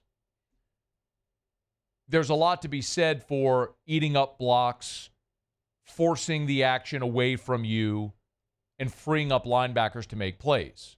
Guillory's your best guy. And now you lost him. You have a lot of bodies there, and Brian Kelly talked about today Monday when he was asked about it, like how they replaced Jacobian Guillory. As I mentioned, Sean Washington picked up most of those snaps on Saturday. Sean wasn't scheduled to play. When Guillory went out, Sean picked him up and played it very, very well. So he's going to be the first guy that picks up a piece of those. And then we're going to have to make a decision. Do we activate, McKinley, Don McKinley? Do we get him moving a little bit more? Do we move somebody down inside that's a defensive end that can help us? We're probably talking about 15 to 20 more reps that are needed inside. Once Sean is able to do the things that he did on Saturday, that helps us a lot now in trying to find another 15, 20 reps. Just with what Brian Kelly said there, the 2 interesting pieces are, does someone kick inside, and then talking about Don McKinley as well. The player that would make the most sense to kick inside is probably Paris Shand. Because we've seen Paris Shand do that in certain pass rush instances where they've moved, where you've had Savion Jones and Deshaun Womack at end, or if you have Swinson and Womack at end and you can kick Jones and Shand inside. Like, we've seen that in pass rush situations. If you're talking about 15 reps, 20 reps, there are other reps in that situation where you could take Savion Jones and kick him inside. But Shand and Jones would be the best candidates for guys that would kick inside. You're not moving Savion Jones from defensive end. He's been so good and so disruptive at that spot. But if you're trying to steal 3 to 5 reps in a game where maybe it's a third down or an obvious situation, you could do that, maybe go with a little more speed. But Paris Shand is probably the most obvious guy to kick down.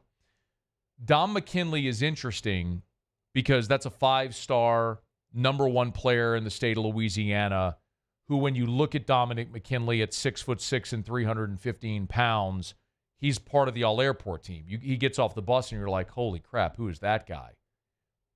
But, Dom, after he committed, was on this show and told us, I asked him, what do you need to work on? He said, technique. I need to work on my hands. I need to work on staying low, right?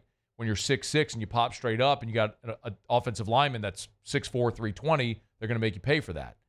It didn't hurt you in high school. And it's evident, man. Going out there and watching in fall camp, Bo Davis spent a lot of time working on technique with Don McKinley. And he may not be the guy today that's ready to compete, but do you spend the next 3 weeks trying to gear him up to contribute throughout October? Maybe. And Brian Kelly saying we got to make a decision on Don McKinley kind of leads you to believe they're thinking about redshirting him. That's going to be an interesting decision. But it also shines a light on what we talked about there, that there isn't a clear answer. Look, Gio Paez has been good for you. After Gio Paez, just look at what you got here. I mean, Jalen Lee has played in 34 career games with just 4 starts, and he's one of your lowest-rated players by PFF so far through 2 weeks. JVR Suggs played in 25 games. It was 11 starts at Grand Valley, 2 years at Grand Valley, and he's jumping from Division II to the SEC. He's probably a guy that will keep getting better, but maybe isn't there now. Brian Kelly mentioned Washington, who played in 1 game at Georgia as a freshman. 1 game at Georgia. Last year went JUCO. Now he's at LSU. So you're asking him to take a pretty big seismic leap from a guy that was thought to be maybe a rotational role guy to being a starter. And then the freshman, if it's Don McKinley, if it's Ahmad Bro, who got on the field on Saturday against Nicholls. Kimo Makaneoli is another guy, again, a converted offensive lineman. But it only further illustrates the point that why Jacobian Guillory was so critical to this team. Not only is he your best guy at the position, you just don't have options after him. Just look 2 years ago. The first game, the first series defensively of 2022, you lost Mason Smith. And at that point, Mason Smith was your best guy. Make no mistake, Fall camp, we talked fall camp in 2022. Mason Smith wasn't just your best defensive lineman. He was your best player on the team through that fall camp. Tears his ACL. Well, Mekhi Wingo stepped up and had an All-America caliber season. Now, none of us were expecting that from Mekhi Wingo, and I'm not saying anybody on this team is going to be an All-America caliber player. I mean, Mekhi, I think, was a second or third team All-American in 2022. I'm not saying there's someone here that could be that, but you're just going to have to get someone to do that, to step up and give you tremendous production where you're not expecting it. You got it in 2022 from Wingo. Who might be that guy this year? You got to find him, or you're going to be in a world of trouble on the interior defensive line. It's a gutting thing for Jacobian Guillory. Again, a fifth-year guy who waited his turn as part of a rotation. Brian Kelly's talked about him, guy who, when he showed up, Brian Kelly said it point blank, wasn't a very good football player. Big guy, physical guy, bad temperament. Not a bad guy. Jacobian's great, but just on the field, a little bit of a hothead. But he's had to learn to control that. He's had to become a better player, and he's poised for a great season. It's just so disappointing now it ends after just 2 games. So, and within a span of 5 days, you lose John Emery and Jacobian Guillory. What do the Tigers do? We'll start to get some answers as we get closer to Saturday in South Carolina. All right, it's after further review. Former Saint offensive lineman James Hurst. I'm excited about this. He'll join us next on AFR. After further review. Buying or selling commercial or residential, think real estate, think Darren James. Go to agent225.com, agent225.com, agent225.com. Remember, that website is the most user-friendly website in real estate, bar none. Every home listed by every company all in one place, right there. You want to shop, you want to be able to narrow down your search, you can do it all right there. By the way, if you're thinking of selling your home, remember, Darren James, because of all the massive search and mounts and through agent225.com and everything, Darren has a list of buyers already ready for exactly what you're selling. That's why if you call Darren and say, hey, how many buyers do you have that could be in line to buy my home? Boom, these specifications. He can show you a list. Ask any other realtor. Do you have a list of buyers ready? Ask Darren James that question. He can give you an answer. Boom, on the spot. You need to sell your home. You need the best. You need Darren James. Think real estate, think Darren James. Bayou Chrysler Dodge Jeep Ram has back-to-school savings like $16,000 off 25 Ram 1500 trucks. We're open for business in our beautiful new showroom and taking $16,000 off. All new Bayou vehicles come with a complimentary extended warranty. The crew at Bayou Automotive is going to do right by you. I've been doing business with Luba for 25 years. They're dependable, trustworthy. It's just the attention to detail with our clients. Our folks have years and years of experience. They're highly trained professionals. But many companies have that asset. What I'd like to think makes Luba a bit different is that we use those talents in a way that truly is dedicated to serving the needs of the folks who depend on us.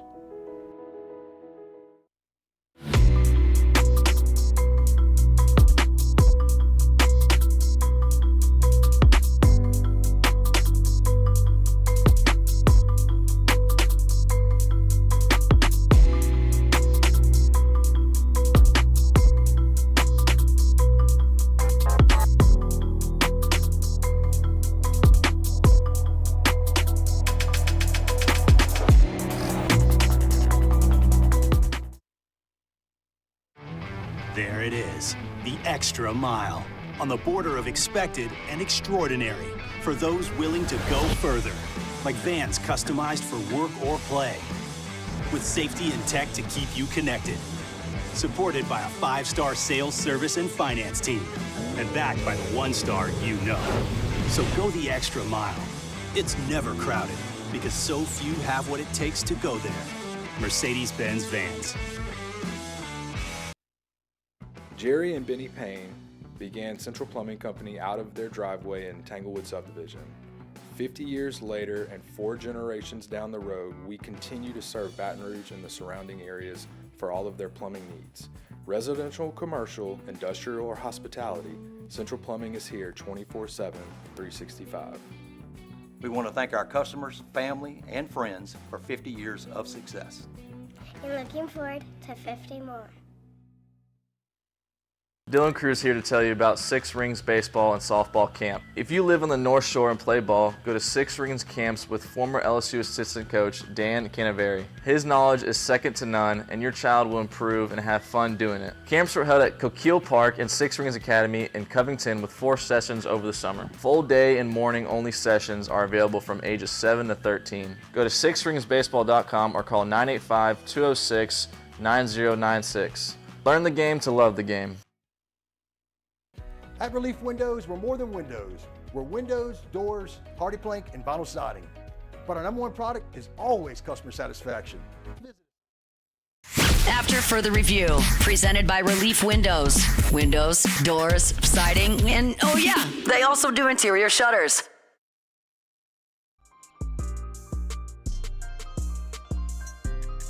I thought those guys played well. I mean, you got to look at everything in the totality of what, we were able to do. And I said this, I think, after the game, when you run the ball like that, when you're able to be effective throwing the ball and your quarterback doesn't get hit much and you put points up on the board like that, you can't do that and have your offensive line not play well. And yet we'll have a much stiffer test this weekend. Single biggest question the entire offseason was the Saints' offensive line. They gave a resounding answer week 1 against Carolina. One of the reasons there was a big question there is, James Hurst said, I'm not going to play football anymore. I'm going to do TV at WDSU. But we're thrilled to have James Hurst join us here on the show. James, we appreciate it, man. Thank you so much for the time. How are you? I'm doing great. Thanks for the opportunity. It's just fun to talk after a win like that. Oh, my goodness. Hey, you'll get to learn the more you do media. The mornings after losses really suck. I know as a player, obviously, they do as well. Hey, so you watched it. You were part of that line a year ago with a lot of new faces. Now, give me your takeaway. What did you see? I thought they had a great game up front. They protected Derek, able to give him opportunities to go through reads, push the ball down the field. And then I think even more impressively, the holes in the run game were pretty big. Kamara was able to get up on the second level. Him and Taysom both were able to get up on the second level untouched, and even the third level a couple of times. So that's exactly what you want to see. I think, Derek Brown's a great player. Jacobian is a great player over there. And they really neutralized those two guys, which is pretty impressive. So we're going to have some big tests coming up here. But, just looking at what they did, and it was a great start. Can you help us? So for the lay person, the fan that's not looking at film sessions and understanding inside zone, outside zone, all that stuff, can you explain the difference between what you all did a year ago in the running game and small sample, and what you saw yesterday? Yeah, the biggest difference is the new scheme is much more multiple looks. So the defense is having to respond to shifts and motions before the ball snaps most of the time, which is very difficult. It changes the defensive players' rules, run and pass. So they're having to go through a lot of pre-snap adjustments, and that's before the ball ever gets snapped. And then when the ball snaps, they're having to deal with a lot of different looks. They're having to defend blockers coming from all different angles, all different body types, which even though you might look at a fullback versus a defensive lineman as a mismatch, it's a different way to handle the block. So it's not easy. It makes their life more difficult. And I think most importantly, what this new scheme does, it makes the defensive players think. And I think if you ask any defensive coach or defensive player, they want the defense to play fast and free. They do not want them thinking and overanalyzing each and every play. We talked to John Stinchcomb a couple of weeks ago, former Saint offensive line, was a Pro Bowl tackle on the Super Bowl team. And his opinion, he called the preseason games, and John's opinion, I'm paraphrasing here, was Clint Kubiak's offense is a better fit for these guys on the offensive line and their skill set than what Pete Carmichael did a year ago. Do you see that? Would you agree with that? I'm giving you just a very general take there, but do you think that this scheme is a fit for these guys and their skill sets? I think so. I think there's definitely some truth in that. I've talked to a few of the guys there currently, and that is the feeling in the offensive line room, the tight end room, I think with some of the running backs. The reality is, Drew Brees is a generational quarterback, and I was able to play with him for one season, which was really great, and I'm sure Stinchcomb could speak more into that. But my experience was it didn't matter what play you called in the huddle with Drew, because he was going to go up to the line. He was going to know exactly what defense we were about to face, and he was going to make any available adjustment on any given play to put us in the best possible situation to win that play. And, I'm not in any way slighting Derek in this way, but, again, Drew was unbelievably talented and gifted, and the time he spent in the film room studying those defenses. And I think what Kubiak's system is doing is he's taking a little bit of that load off of the offensive players and allowing them to go out, like I said, with a defensive player, and know that Kubiak is going to put them in a great situation to succeed. The schemes that they're creating during the week are really going to set the guys up, and they're not going to have as many, one-on-one difficult type of blocks, difficult routes. There's always going to be an answer, and everyone on the offense knows that answer each and every play. James Hurst is our guest. Spent 4 years in New Orleans after his career started in Baltimore. First season out of football, doing great work with WDSU as well. We're glad to have him for a couple of minutes. I'd love your thoughts on what you saw from Taliesin Fuanga and Trevor Penning. Obviously, you played next to Trevor last year for part of the season, and Fuanga obviously coming in his first season as a rookie. Maybe take them each one at a time. What did you see from those two guys specifically on Sunday? Yeah, we'll start with Trevor. Seniority gets him the vote here. I think in the best way, you didn't notice him, which is what you wanted. I'd noticed that, whether it was a design or not, they lined up Clowney across from him the whole day, and Clowney's a great player. He's a very balanced player, run and pass. You're not going to get plays off from him. There's no easy play against him. So I think that was a good test for Trevor, and I think it's something that, he can gain confidence from moving forward. Now, hopefully that confidence, is going to stick around coming up against these two defensive ends this coming week. But I think it was a great start. It's what you wanted to see. I think my biggest concern with Trevor is, the last time he was playing as a starter in games, he didn't fare so well. And so you want to see that confidence come back, and you do your best in practice and drill work to get that confidence, to practice that confidence, and then take that over to the game. But the reality is it's got to be on Sunday, and it's got to be in the regular season when every single play matters. And so I'm glad to see him get some good game film under his belt, and I hope he can build on it. Fuanga also was. Yeah, please, sorry. Oh, yeah, no worries. Fuanga was great, too. He does not look like a rookie, and I know it's a small sample size, but he's getting rave reviews from some of the fellow linemen, and, we're not going to crown him yet, but, man, he looks really great. I think it'll be interesting to see him versus, a more talented player. He was going against a handful of different guys over there on the Panthers, which means to me they're trying to figure out who they want to be the starter over there. But it was a great start. I saw him make a few impact blocks on the first and second level to spring a run. And I'm really excited about him. Anytime you get a great left tackle that can come in there and lock it down, it's a real game-changing type of position. Yeah, man. Sometimes I have two more things for you. Your time very much appreciated. One, sometimes if you want an opinion on the defense, the best person to ask is an offensive player. So the defense was awesome yesterday, and I understand Bryce Young struggled with accuracy and all this, but a lot of that I'm sure is credited to what the Saints did. When you were looking at the defense specifically, if you had one big takeaway, like something that stood out defensively, what was it for you? I think they were confident. I think you saw them flying all over the field. The speed was so noticeable. The physicality was so noticeable. And the reason I say confidence is because, there are a few plays where a guy gets beat. Maybe they open up a hole in the running game, or a guy runs a good route and catch the ball for a gain. But the very next play, they come back and act like it never happened, which is very important, especially in the NFL where touchdowns are everything, and a field goal really for the defense feels like a pretty big win.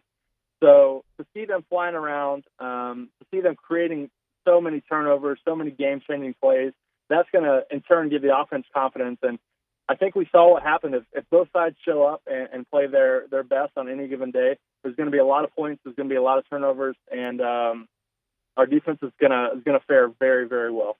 They definitely had a lot of fun. When you win 47-10, I would imagine it's a lot of fun. Hey, last thing. The last time the Saints had an opener like this, you were part of it. It was the the 2021 opener against Green Bay in Jacksonville, which was a weird thing with the storm, and the home opener got moved. Yeah. And it was, I mean, you all blew the doors off of the Packers, 38-3. Everyone remembers that game. What people may not remember was what happened the next week, and you all went to Carolina and lost 26-7. Walk me through, if you would, the life and the mind of an NFL player when you have a season-opening win like that and the challenge that faces you next week on the road in Dallas. I think the challenge is all in your head. It's a difficult mental game you play in this situation. You want to take the confidence from this type of a win and division win on top of that, and you want to carry it with you and let that confidence kind of fuel you throughout practice in the week and leading into the next game. However, if there's too much confidence, not enough focus on the reality is the job needs to be done. This is week one. The season is so long. There's so many different and more difficult opponents that you're going to face. So you can't let that confidence lull you to sleep. You've got to go back and work. You've got to be very critical in the film room of yourself and of your teammates. And the players have to have tough skin to be able to understand, look, we won, 47-10, but at the end of the day, we've got to get better. And what can we correct? What can we see on film that we didn't do well? And practice that during the week. But it's difficult. I think it does help that we're playing the Cowboys, and they're a very, very good football team. I think it would be tougher if you were playing, a more middle-of-the-road opponent. But the challenge is real, and everyone in that locker room knows that. So they're going to be up to the challenge. They're going to come out flying around, that's for sure. And we're going to see what they do against, in my opinion, a really, really good football team. James, this was great, man. Thank you so much for the time. I hope we can do it again soon. Absolutely. Thanks so much. It's our pleasure. Former Saint offensive lineman James Hurst, working this season with WDSU in New Orleans. Awesome perspective. I love being able to talk to guys fresh out of their career, their playing career, because in so many instances, they still know so many of the guys. They know that, like, James knows these guys on the Saints team. He knows the coaches. He knows the terminology. He knows what it's supposed to be. He's so fresh out of it. It's one of the reasons why initially I think Tony Romo was so awesome calling games, because he had just got done studying all these guys week in and week out, knew everything and everybody. So really good stuff. I appreciate that. We'll run James Hurst down again. Hey, we're brought to you by Parish Construction and Roofing. ParishBuilt.com, ParishBuilt.com. You've certainly seen Francine is in the Gulf, threatening Wednesday landfall, Wednesday night, Thursday morning. Had a meeting this morning over at Parish. There's a couple of things that I want to stress. Number one, and most importantly, if the storm hits, as it looks like it will, somewhere along the Louisiana coast, most importantly, please, even if you don't call us at Parish, please only use a licensed, reputable contractor. The horror stories I could tell you from Ida, from homeowners and families that got scammed, it's real. There are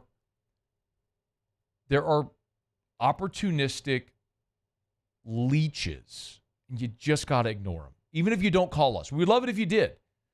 But don't be afraid to ask a contractor for proof of their licensure with the state board of licensing for contractors.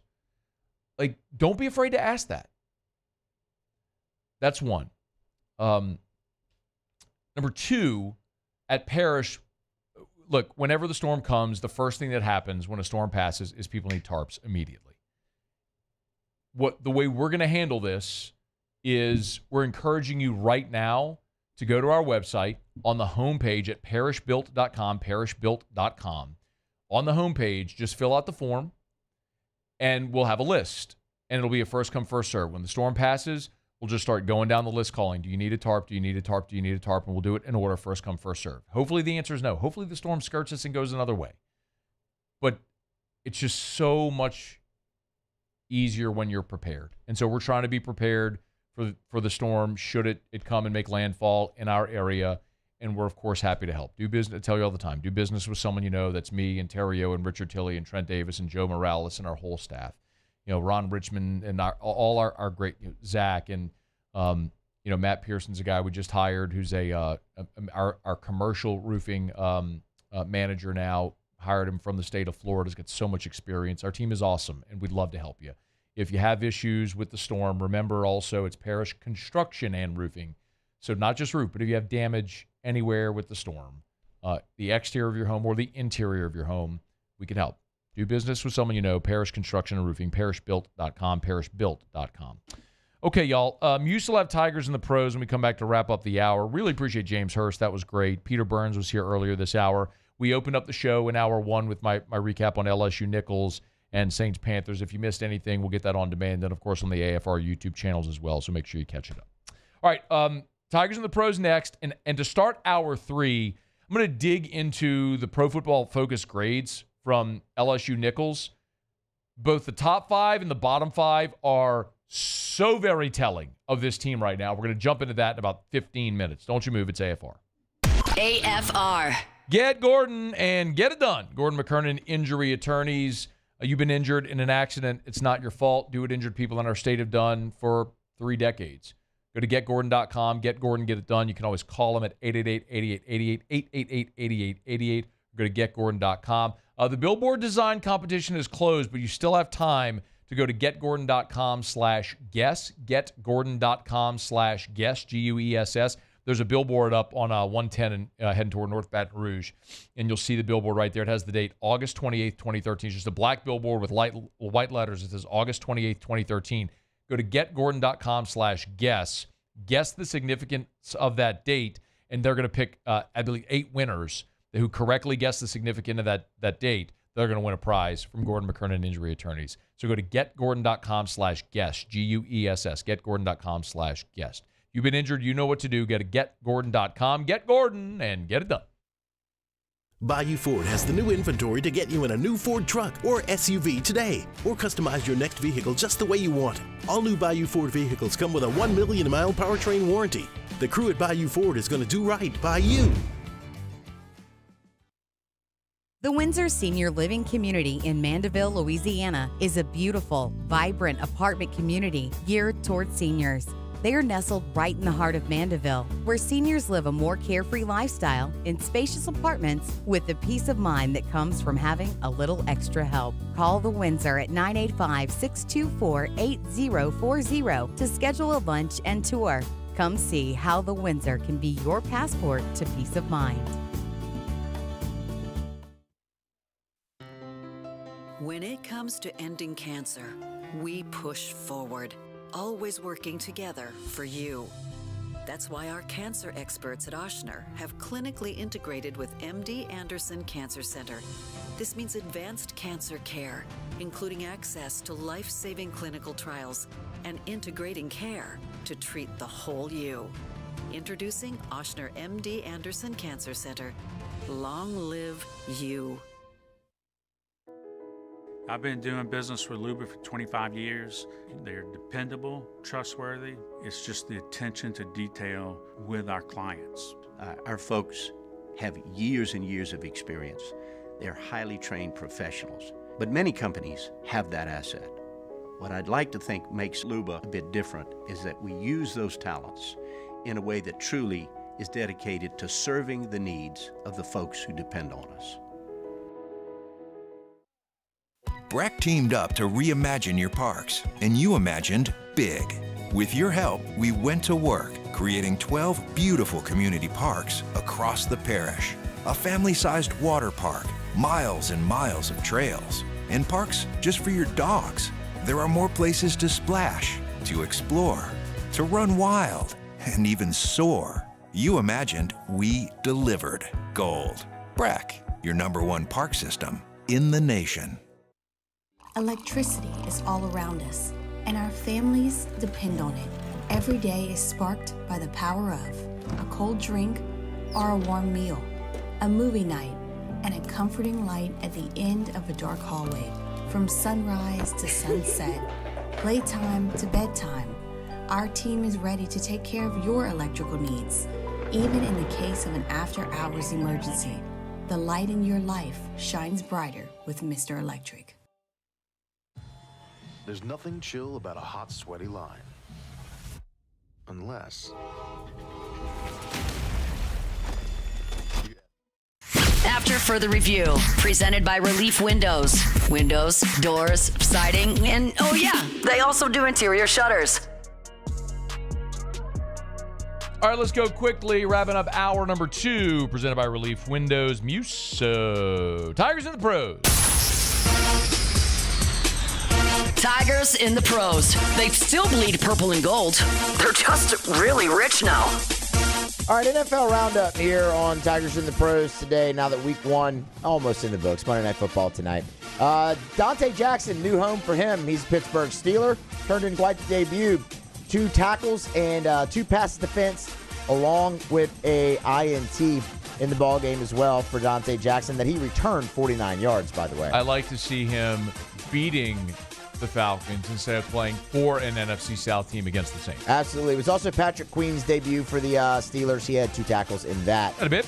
Joe Burrow, 21-29 for a $164. No touchdowns. Also no interceptions. That's a good thing. Did run for 15 yards. Jamar Chase decided to play, even though he's embroiled in the contract dispute. 6 receptions, 62 yards for him. And Jamar had a tackle in the ballgame as well. No, that's why I didn't delete this. Never mind. Brian Thomas Jr., NFL debut, 4 receptions on 4 targets. Checks out. 47 yards and a touchdown. Also checks out. More to come from him. A lot of LSU flavor in the Saints game. Of course, you saw Foster Moreau get a touchdown in that one. 4 receptions. That was his first touchdown in the Superdome as a member of the Saints. So, hat tip there to Foster Moreau. And then Tyrann Mathieu, vintage Tyrann Mathieu, you might say, forces the fumble, recovers the fumble to go along with 4 tackles there. NFL debut from Elite Neighbors, 5 receptions, 66 yards. NFL debut Jaden Daniels, $184 through the air, 88 on the ground, 2 touchdowns. Some disappointing news out of Washington. They have released kicker Cade York after just 1 game. He did go 0 for 2 in that one. Oh. Yeah. And I did not see that coming with Cade York. I didn't either. Lastly, we had an NFL debut from Akai Wingo with the Detroit Lions. Had a quarterback hit in the game. That's Tigers in the Pros. That was a great pressure, too, man. I'm happy for Akai Wingo. That's a good fit for him, too, in Detroit. All right, we're wrapping up hour number 2. Thanks for being here with us. If you're on YouTube, smash that like button. Thanks for watching on WBTR or listening on any of our great affiliates or on demand. Of course, AFR On Demand presented by Brett Golf. Thanks for being there. All right, let me knock out a break. SportsCenter's coming up. We'll get you caught up on national headlines. When we come back, Pro Football Focus grades for LSU. Very, very telling. That's next. AFR. Hey, look, the storm's in the Gulf, and I tell you all the time, the worst time to prepare for a power outage is when the storm's in the Gulf. And now Francine is there, landfall Wednesday. Let's hope Francine skirts us and is just not a significant event at all. But it's a reminder of what I tell you about all the time with Optimize. You know, I was talking to Erica last night, and we have tremendous peace of mind with the storm coming because we installed a Generac automatic home standby generator at our house. And so we're not really concerned. Whereas for Ida, that was our breaking point because we were out of power for 7 days, and I was leaving to go to L.A. for the LSU-UCLA game, and I left my wife and my child when we didn't have power at the house. So they had to go stay with her parents, and Drew has a lot of medicines that need to be refrigerated and stay cold. So it was a big inconvenience. We don't have to worry about it anymore. You could have that peace of mind as well. GeneratorPeople.com for Optimize. GeneratorPeople.com. Gulf Coast Bank and Trust is giving our customers the power to bank anywhere, anytime during this challenging event. And we're right there with you. Our mobile banking app is a smart way to manage your money and time. Gulf Coast Bank and Trust, the bank that cares about you. Bayou Chrysler Dodge Jeep Ram has back-to-school savings like $16,000 off 25 Ram 1500 trucks. We're open for business in our beautiful new showroom and taking $16,000 off. All new Bayou vehicles come with a complimentary extended warranty. The crew at Bayou Automotive is going to do right by you. It's no secret. The best oysters in Baton Rouge are at Jolie Pearl Oyster Bar. Enjoy mouth-watering South Louisiana flavor and oysters from all over the country. And don't forget our nightly drink specials.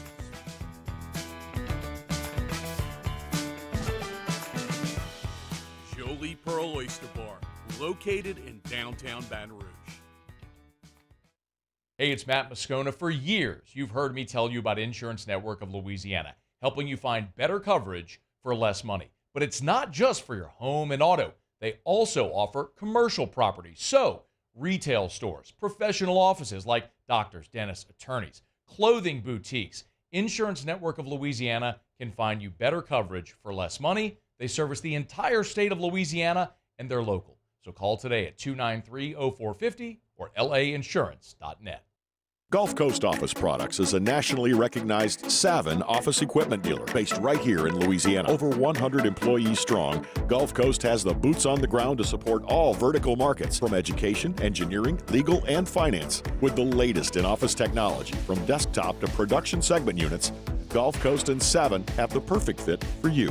Call 225-756-2644. That's 756-2644 for Gulf Coast Office Products. There it is, the extra mile, on the border of expected and extraordinary, for those willing to go further, like vans customized for work or play, with safety and tech to keep you connected, supported by a 5-star sales, service, and finance team, and backed by the 1-star you know. So go the extra mile. It's never crowded, because so few have what it takes to go there. Mercedes-Benz Vans. Jerry and Benny Payne began Central Plumbing Company out of their driveway in Tanglewood Subdivision. 50 years later and 4 generations down the road, we continue to serve Baton Rouge and the surrounding areas for all of their plumbing needs. Residential, commercial, industrial, or hospitality, Central Plumbing is here 24/7, 365. We want to thank our customers, family, and friends for 50 years of success. And looking forward to 50 more.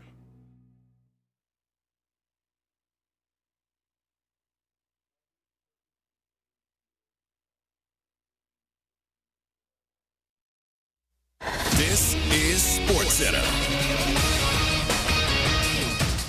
I'm Christine Lisi. Breaking news, Rams receiver Puka Nacua will be placed on IR with a sprained PCL. He'll miss a minimum of 4 games. A second chance to make a first impression tonight for Jets quarterback Aaron Rodgers. Returns from a torn Achilles against the 49ers on Monday Night Football, 8 Eastern, ESPN and ABC. Bills quarterback Josh Allen cleared to play Thursday night against the Dolphins. He injured his left hand yesterday.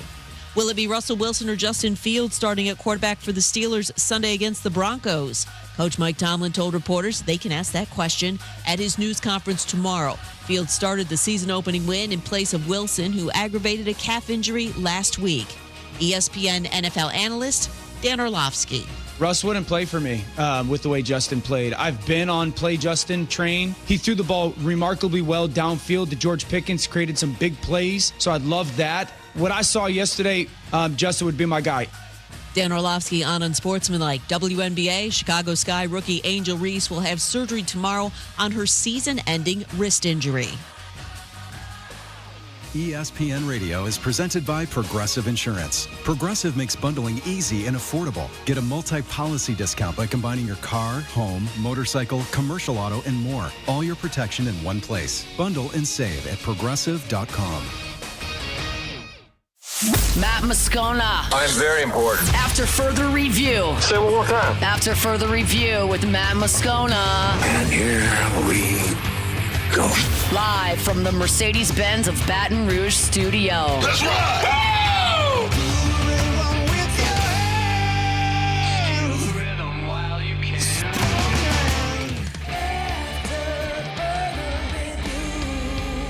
Hour 2, off we go. Welcome aboard. Glad you're with us. AFR, presented by Relief Windows. I'm Matt. You're a loser, man! Hey, shut up, kid. Paul O'Neill. They're chanting Paul O'Neill's name. You, sir. And a Mr. Toby Tom play.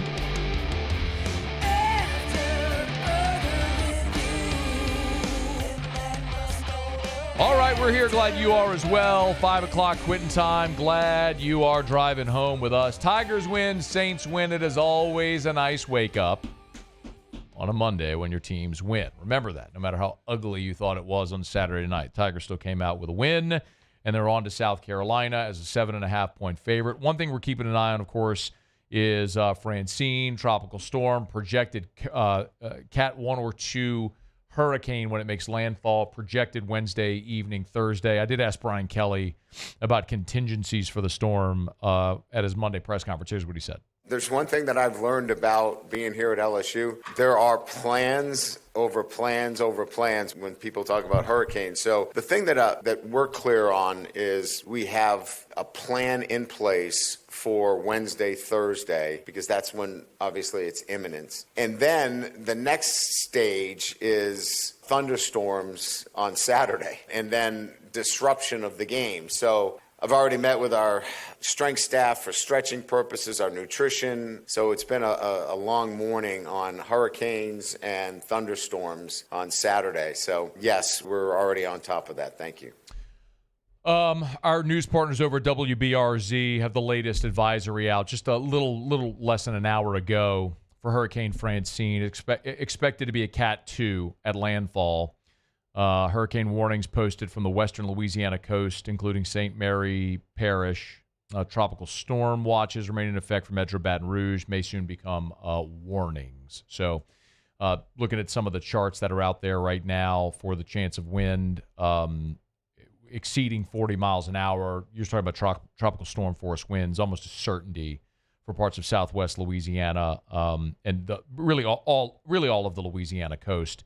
And then the expected rainfall, they're expecting between 3 and 6 inches really all across the southern part of the state of Louisiana. So we are going to have a pretty significant event here Wednesday night into Thursday. And so just encouraging everybody to stay safe. But the Tigers are making contingencies, as you would expect. We've seen plenty of that throughout the years.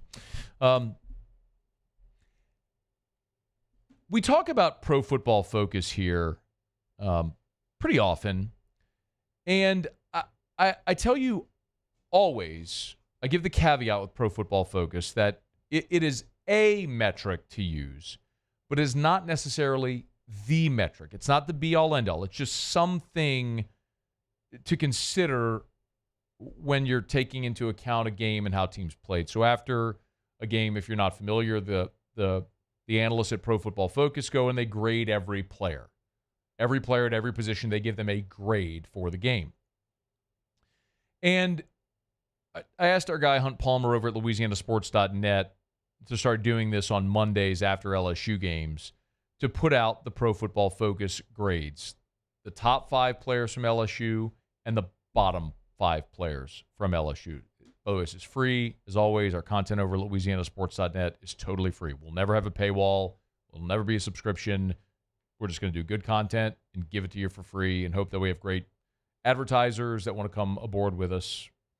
Plug those opportunities are there as well. If you own a business, you want to support LouisianaSports.net, we'd love to talk to you. And I think the Pro Football Focus grades were actually really representative of what we think this game was. The top 5 on Pro Football Focus from bottom to top. So the 5th highest graded player was Gabe Relaford. 4th highest graded player was Greg Penn. The 3rd highest graded player was Garrett Nussmeier. 2nd highest graded player, Braden Swinson. The highest graded player for LSU was Zy Alexander. Very telling. Brian Kelly talked about it after the game. Thought he did in the postgame. Brian Kelly singled out Zy Alexander. So Zy Alexander, Braden Swinson, Garrett Nussmeier, Greg Penn, Gabe Relaford. Your top 5 players, according to Pro Football Focus, 4 of them were defensive players. The offensive guy was your quarterback who threw 6 touchdowns. Had a pretty good day. My takeaways here are, I think some of them are pretty obvious. Number 1, Zy Alexander, and this has been my contention since the spring. Your best look in the secondary. So if Zy Alexander's healthy, Ashton Stamps is the other corner, although caveat, that may be P.J. Woodland, who is ascending. P.J. was very good the other day. And you can move Sage Ryan to safety. That is Sage Ryan's natural position. As a matter of fact, on Monday, Brian Kelly effectively acknowledged that. I think that's where he can help us the best. Look, he's a very versatile player for us, but I think that's where he fits right now for us. You know, we've really focused in now with Alexander playing at the level he has. I think it just makes sense for us to keep him at the safety position. With Alexander playing at the level he is, it makes the most sense for us to keep Sage at safety. Listen, I'm not a football savant, but Sage Ryan was a 5-star coming out of high school. A lot of LSU fans have bemoaned him. My contention has always been you should celebrate Sage Ryan. Sage Ryan is a safety. In his entire career, he's never gotten to play safety. He signed as a 5-star safety. Had a hamstring injury, missed most of his freshman season. He has played nickel. He has played boundary corner. He has played everything but his best position, which is safety, because LSU's had awful defenses, and he has tried to do the thing he could do to be impactful in some way. Now, 2 years ago, of course, you had veteran safeties. You had Greg Brooks and Joe Fouché, and you were good at safety, and you didn't need Sage Ryan back there. So he tried to help you at nickel. Last year, you were awful everywhere, and so he was your best corner until Zy Alexander obviously emerged. If you can play Sage Ryan at safety with Jordan Gilbert, and Zy Alexander's healthy, and Stamps, Woodland, some combination can be your corners, and Jair Brown at nickel, that is your best secondary. So yes, I am very excited about Zy Alexander getting healthier, playing corner, so you can let Sage Ryan go do the thing he's meant to do naturally. And I suspect that when he plays safety, you're going to see a much better version of Sage Ryan. So Zy Alexander, your highest rated player from Pro Football Focus. The bottom 5, I think, is also very, very telling. The 5th lowest rated player was JVR Suggs, Ashton Stamps, Caleb Jackson, Shelton Sampson, and the lowest rated player was Harold Perkins.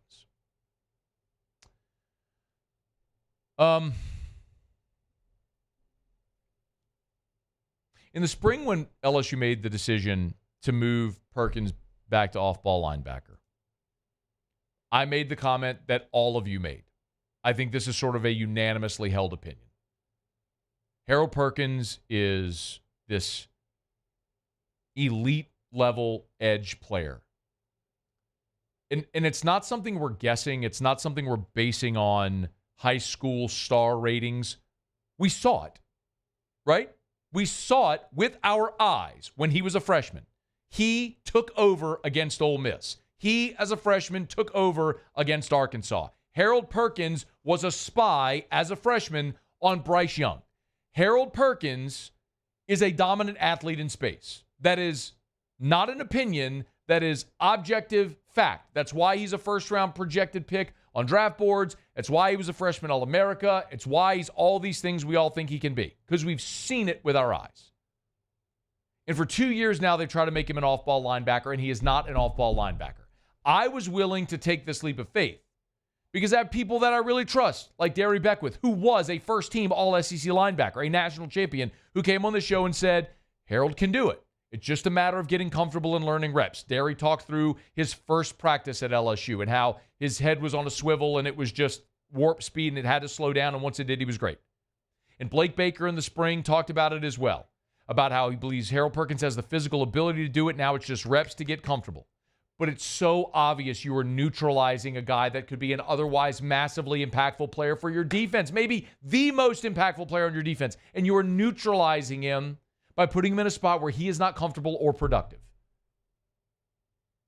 And I don't know how much more we have to see of this.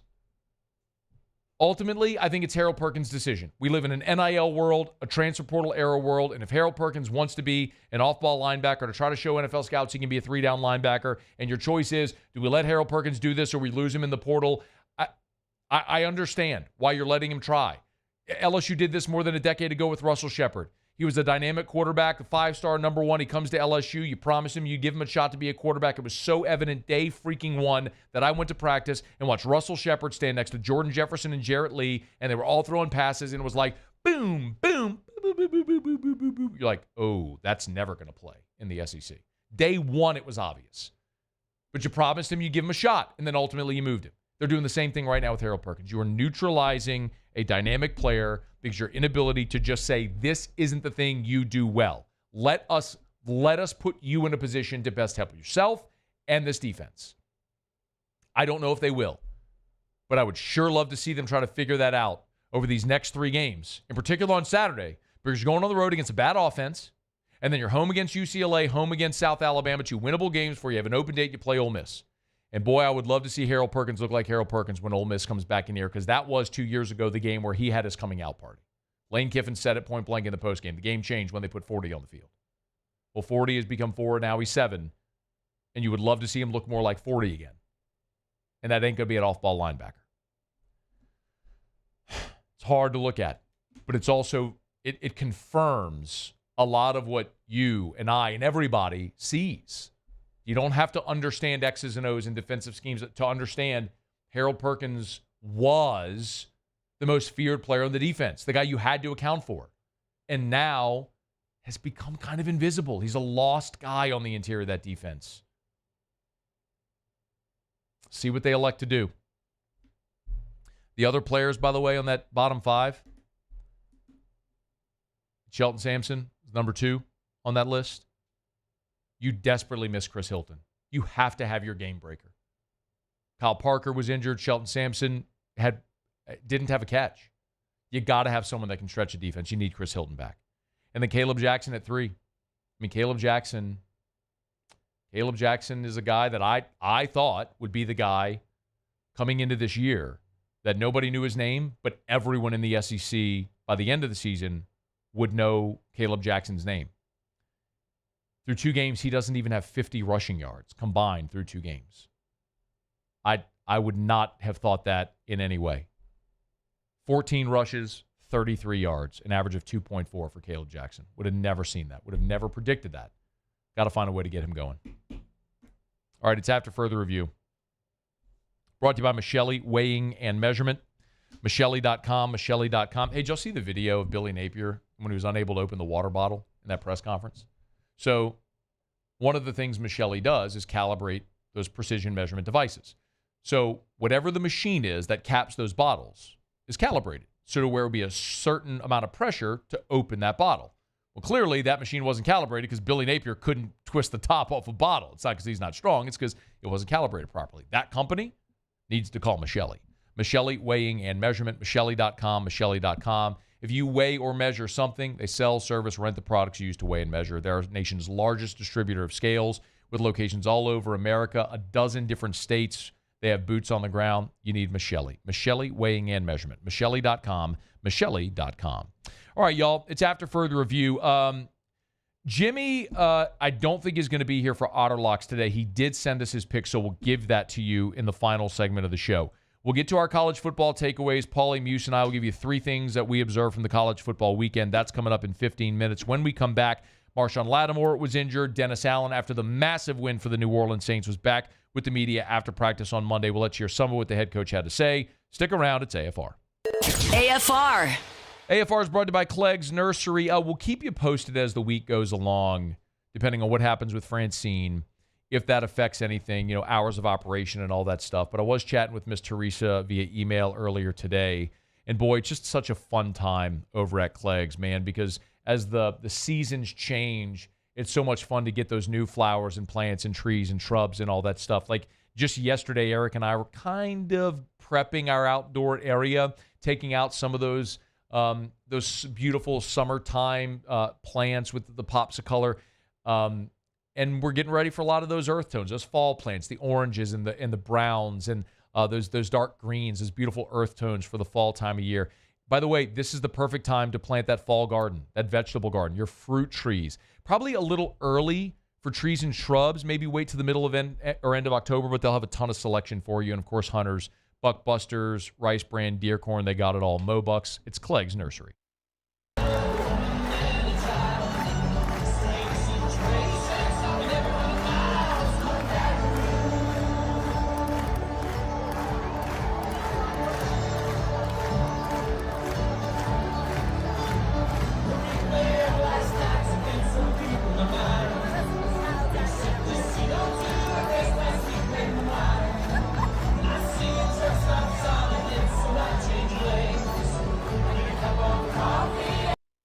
Dylan Cruz here to tell you about Six Rings Baseball and Softball Camp. If you live on the North Shore and play ball, go to Six Rings Camps with former LSU assistant coach Dan Canaveri. His knowledge is second to none, and your child will improve and have fun doing it. Camps were held at Coquille Park and Six Rings Academy in Covington with 4 sessions over the summer. Full day and morning only sessions are available from ages 7 to 13. Go to sixringsbaseball.com or call 985-206-9096. Learn the game to love the game. When it comes to ending cancer, we push forward, always working together for you. That's why our cancer experts at Ochsner have clinically integrated with MD Anderson Cancer Center. This means advanced cancer care, including access to life-saving clinical trials and integrating care to treat the whole you. Introducing Ochsner MD Anderson Cancer Center. Long live you. I've been doing business with Luba for 25 years. They're dependable, trustworthy. It's just the attention to detail with our clients. Our folks have years and years of experience. They're highly trained professionals, but many companies have that asset. What I'd like to think makes Luba a bit different is that we use those talents in a way that truly is dedicated to serving the needs of the folks who depend on us. Breck teamed up to reimagine your parks, and you imagined big. With your help, we went to work, creating 12 beautiful community parks across the parish. A family-sized water park, miles and miles of trails, and parks just for your dogs. There are more places to splash, to explore, to run wild, and even soar. You imagined, we delivered gold. Breck, your #1 park system in the nation. Electricity is all around us, and our families depend on it. Every day is sparked by the power of a cold drink or a warm meal, a movie night, and a comforting light at the end of a dark hallway. From sunrise to sunset, playtime to bedtime, our team is ready to take care of your electrical needs, even in the case of an after-hours emergency. After further review, presented by Relief Windows. Windows, doors, siding, and oh yeah, they also do interior shutters.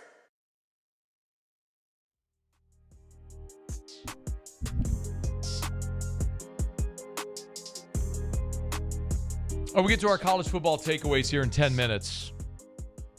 Glad to have you hanging out with us.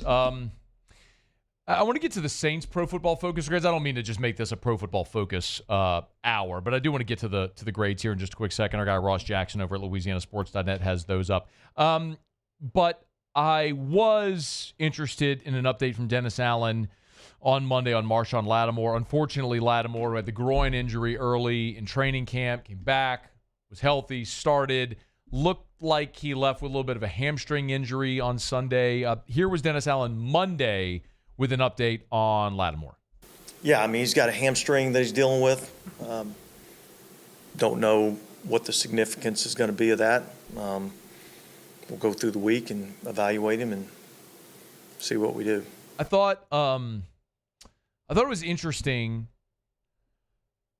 because you had Lattimore go out, Kool-Aid McKinstry went in. I thought played pretty well. As I was looking at the Pro Football Focus numbers, Lattimore, McKinstry, neither of them were in the top 5 or the bottom 5. But again, it was a day where everybody kind of played pretty well.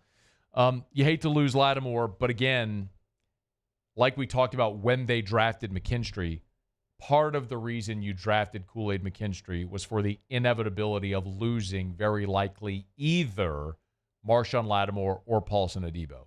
Lattimore could be a trade target, as we've talked about a ton. Paulson Adebo, you got to make a decision. Are you going to pay him this offseason, or does he walk in free agency? Either way, you would assume next year Kool-Aid McKinstry is one of your starting boundary corners. And if Lattimore is out for any length of time, which you certainly hope isn't the case, especially with as well as the Saints played on Sunday. I mean, it feels like, and now you're going to Dallas, it feels like you might actually be playing for something of significance this year, despite what I and a lot of people thought. You'd love to have him for this game against that offense with Dak and CeeDee Lamb and, of course, all the weapons they have. You want your number one corner out there. Tough ask for Kool-Aid McKinstry, but a great opportunity as well. Speaking of the Pro Football Focus numbers, the top five, I don't think this is going to be a giant surprise to anybody, but in the same way that the LSU numbers were telling of what transpired, this is also pretty telling. You could name anybody, really, for the top, but Eric McCoy was the highest. Juwan Johnson was the second highest graded, followed by Derek Carr, Tyrann Mathieu, and then Alvin Kamara. That was your top five graded players for the Saints from Pro Football Focus in the win against the Panthers. McCoy was just a road grader all day. He was awesome, helping pace that rushing attack, which ran for 180 yards, just under 5 yards a carry. Juwan Johnson was great. As we saw, had the touchdown catch. Derek Carr, maybe his most efficient game as a Saint. Didn't say best, most efficient game as a Saint. Tyrann was really good. And then Kamara, as we saw, was awesome. The bottom five, isn't it odd to say like you're encouraged by low-rated guys? Somebody has to be in the bottom, right? If you're going to grade out your players, somebody has to show up in the bottom. Top to bottom, grade everybody. Well, somebody has to be the lowest graded. Well, if you think of, all right, who would you want to be at the bottom? It would probably be the guys that aren't your key contributors. You'd hate to think like starters at key positions would be your lowest graded guys. Here are your five lowest graded players. The lowest graded player was Peyton Turner, followed by Brian Brzee. That's a bummer. Those, by the way, was 2 first-round picks on the defensive line. Peyton Turner, Brian Brzee, Kalecki Hudson, who was just activated, Bub Means, who's a rookie, and then Willie Gay. Now, Willie Gay was the fifth lowest, but the lowest rated was Peyton Turner, so going from in reverse order there. Willie Gay, of course, you would love to see have a great year. He's in a 1-year prove-it deal, all the stuff we've talked about plenty, but you got Demario Davis and Pete Werner. I mean, Willie Gay is a rotational guy, part of that 3-man rotation. It doesn't have to be great. Peyton Turner did have a couple of pressures, and he batted a ball at the line of scrimmage. That was in 14 pass rush snaps. So not getting to the quarterback back, I guess, hurts him, but to have 2 pressures and a deflected pass, he actually did have a little bit of an impact. But again, none of the guys I mentioned outside of Brzee are guys you're really counting on. Yes, you want Willie Gay to have a great season, but Turner, Brzee, Hudson, Means, and Gay, if you were going to take every player that played for the New Orleans Saints on Sunday and say, all right, which guys would you be okay being your lowest graded guys on the PFF rankings after the game? I would guess Kalecki Hudson, Bub Means, Peyton Turner, probably okay. You'd expect more from Brzee, who's a starter, and Willie Gay, who you want to see have a good season, but you got depth there in any event. Just a couple of takeaways there. A couple of more from Dennis Allen. And this is, again, Monday. After they had the opportunity to look at the game film, you come back, and that's always going to be a little more telling than what you see immediately after the game. Dennis Allen was asked about the run game. This is number 5, Muse, if we could. And specifically, what worked so well for the Saints rushing for 180 yards? You know, our guys did a great job of targeting in the run game. I think that was probably one of the better things that we did. We got on the right people, and I think that's part of it. And they've got some different defensive structures that can make that challenging at times. And then I thought, you know, we did a good job of kind of reestablishing the line of scrimmage up front. I thought we were able to get some movement on the line of scrimmage, create space in the defense, and the enemy, a great run defense, is space. And so, you know, we're trying to create as much of it as we can offensively, and we're trying to eliminate as much of it as we can defensively. The enemy of a great run defense is space. I want to clip that, please. The enemy of a great run defense is space. Muse, do me a favor real quick. Can we play the Stinchcomb cut again, please? The enemy of a great run defense is space. I want to remind you, again, this is what John Stinchcomb said on AFR on August 26th, when the point he made was, look, for all the deficiencies the Saints may have talent-wise on that offensive line, his point was this scheme was going to be better suited for the talent on this line, not just Trevor Penn. Again, this was Stinchcomb on August 26th. It's going to rely heavily on movement, outside zone, play action pass. That is to his advantage. I think he was a misfit, if you will, in the Carmichael offense, which is a lot of straight drop back pass for the quarterback. Everyone knows where it's the point of attack is going to get set, and you just have to be able to pass protect. I think that changes considerably once we take the field against Carolina. I think it should really help not only Trevor, but that entire offensive line. The enemy of a good rush defense is space. You heard Stinch say it about outside zone, all that stuff. It seemed like every single rushing play the Saints had success. You had linemen in space, lead blocking for Alvin Kamara, who was finding space, making defenders read and react. Yes, it wasn't see ball, hit ball. It was so refreshing to watch. It was fantastic. They're going to have bigger challenges, no doubt. You're going to face better teams and better defenses, and now that you've put that on film, teams are going to scheme for you. But it was so wildly refreshing to watch that on Sunday. All right, it's after further review. We're brought about First South Farm Credit. I do want to get to our college football takeaways. We'll do that in the next segment. And also, a lot of you are asking about the Brian Kelly comments today about the amount of rushing offense and stuff. We're going to get to that in the next segment. But firstsouthland.com, you're thinking of buying land, your first call, your first option, first in agriculture for more than 100 years, has been First South Farm Credit. Go to firstsouthland.com, firstsouthland.com. First South Farm Credit has been helping Louisianians do one thing for more than 100 years: buy land.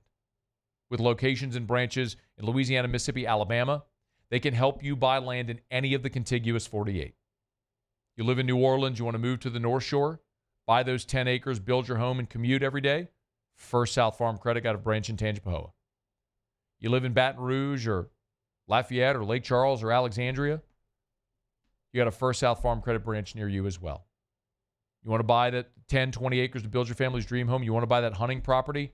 First South Farm Credit. Go to firstsouthland.com. That's firstsouthland.com. All right, it's after further review. I think James Hurst, by the way, was great last hour. He was here with us, former Saint offensive lineman who had a lot of comments on this. If you missed that conversation, we're going to get it up on demand, AFR On Demand, presented by Brett Golf. And we'll get it on the AFR YouTube channels as well. So make sure you check out AFR Saints and AFR LSU. If you're not subscribed, you can get our Saints and LSU content condensed, bite-sized there. If you want the video content, you can get it on our YouTube channel. So thanks for that. All right. When we come back, Muse, Paulie, and I will give you our three biggest takeaways from the college football weekend. And then I also want to address what a lot of you were asking about. It was Brian Kelly's comments today about LSU's rushing offense. And he sort of staunchly defended the offense from this weekend. We'll let you hear what he said, and I'll react to it as we continue. It's AFR. AFR. Hey, if you're a business owner struggling to find efficiency, if you're a business owner struggling to find the right people to work for your job, if you're a business owner or maybe an HR director or an operations manager, whoever's in charge of hiring, and you realize your bottom line is being affected because you don't have the right people, you need Glow Resources.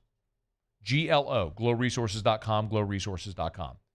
You know, you can look at the expense of hiring Glow Resources, but if you actually look at the cost of your inefficiency, be it opportunity cost or otherwise, think about what the lack of the right people costs your business. At Glow, they specialize in skilled blue-collar labor, but they have a professional placement division as well. So if you need any white-collar job, any office job placement, even C-level management, Glow Resources can help. Offices all over, placing people in the right jobs all over the world. It's Glow Resources. I've been doing business with Luba for 25 years. They're dependable, trustworthy. It's just the attention to detail with our clients. Our folks have years and years of experience. They're highly trained professionals, but many companies have that asset. What I'd like to think makes Luba a bit different is that we use those talents in a way that truly is dedicated to serving the needs of the folks who depend on us.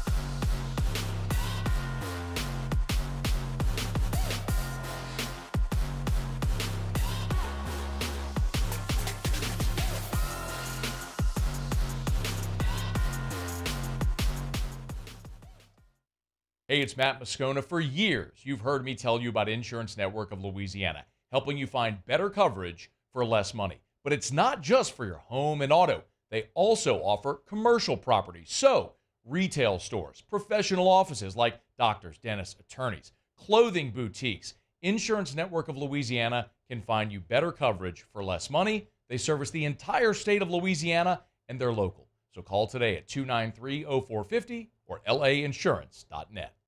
Gulf Coast Office Products is a nationally recognized Savin office equipment dealer based right here in Louisiana. Over 100 employees strong, Gulf Coast has the boots on the ground to support all vertical markets, from education, engineering, legal, and finance. With the latest in office technology, from desktop to production segment units, Gulf Coast and Savin have the perfect fit for you. Call 225-756-2644. That's 756-2644 for Gulf Coast Office Products.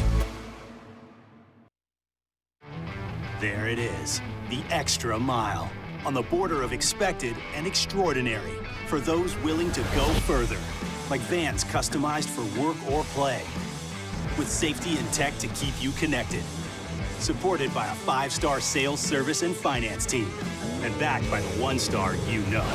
So go the extra mile. It's never crowded, because so few have what it takes to go there. Mercedes-Benz Vans. Jerry and Benny Payne began Central Plumbing Company out of their driveway in Tanglewood subdivision. 50 years later and 4 generations down the road, we continue to serve Baton Rouge and the surrounding areas for all of their plumbing needs. Residential, commercial, industrial, or hospitality, Central Plumbing is here 24/7, 365. We want to thank our customers, family, and friends for 50 years of After further review, presented by Relief Windows. Windows, doors, siding, and oh yeah, they also do interior shutters. All right, rolling along here this Monday edition of AFR. Brian Kelly kind of gave a staunch defense today of the offense. We'll get to that in just a second. Right now, though, we'll do this each Monday during the college football season in hour number 3. It's our college football takeaways. Hit it, Muse. Another week in the books. What did we learn about the landscape of college football? All right, Muse, start us off. All right. Takeaway number 1 for me. Man, I was watching Iowa State. Got to catch that that Big Ten on CBS theme. Boy, it was immaculate sounding from Iowa City. Yeah, I would have. The Big Ten on SEC theme. You would have told me that Iowa's defense is going to blow a 14-point lead. I'd have laughed in your face. You and I each had the under. Yeah. Not happy. We also had Iowa as part of our money line parlay. And they ruined it. They were the last leg and ruined it. Anyway. Didn't have that on my bingo card, Muse. 14-point lead at home for Iowa's defense. What are we doing? I know. Whiskey and wine fans got that. Go ahead. Anyway, my first takeaway from college football 2 weeks here. Ashton Jeanty, running back for Boise State. He's going to be in New York as a Heisman finalist. He's leading the country in rushing, 9 touchdowns already.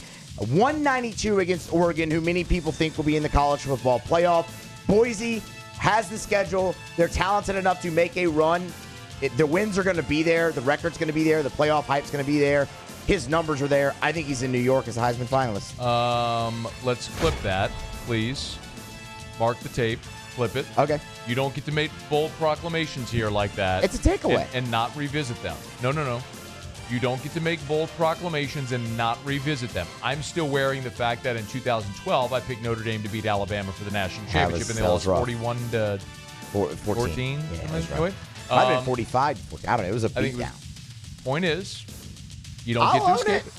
So if you're going to sit here and boldly declare that some guy from Boise State's going to be a Heisman finalist, which is absurd, by the way. No, it's not. Yes, it is. You're going to own that at the end of the season, Paulie. So I think you touched on this in the. I'm going to make you dress up like a Bronco on the show. No, you're not. That's going to be your punishment when you get it wrong. Go ahead, Paulie. This is a radio tatership, by the way. It's not a radiocracy. You've gotten better at that. I know. I've made sure I pause. Go ahead, Paulie. Sorry. Texas, our title contender. No, that's Oh, no, that's yours. Okay, No. sorry. I'm like, that's mine. I'm like looking at it right here. That's yours. Okay, good. That's the third time I've interrupted you. Sorry. You touched on it a little bit in the What We Learned segment earlier, but they throttled the defending champion Michigan Wolverines in every way with a win that never felt in doubt. Quinn Ewers was awesome, becoming the only quarterback since the start of last season to throw 3 touchdowns without an interception against multiple top 10 opponents. Texas led 24-3 at halftime and didn't give up a touchdown until Michigan's quarterback threw one with less than 2 minutes to go. Michigan was clearly rebuilding after the mass exodus, but Texas. Paul, the show ends at 6. Come on. Still impressive. We all have 3. Come on, let's go. I love you, but come on, let's go. Tennessee, mark the tape, Muse. Bold declaration: Tennessee's going to the college football playoff. Yep. Tennessee will be in the college football playoff. They have the schedule for it. I've already told you, I think Tennessee beats Alabama in Tuscaloosa. I was one that said after they beat Chattanooga 69-3, it's Chattanooga. You go hang a 50 burger on NC State. I'm not saying NC State's great shakes, but that's still a power 4 opponent. You hung a 50 burger. And also, as bad as your secondary is, to hold them to 10 points with Grayson McCall at quarterback, yes. With where they're at Oklahoma, they're at Georgia. Where else? Where else? Where's the? Yeah. This is a 10-2 minimum 10-2 football team that's going to play. Mark the tape. Did you watch the Kansas State Tulane game?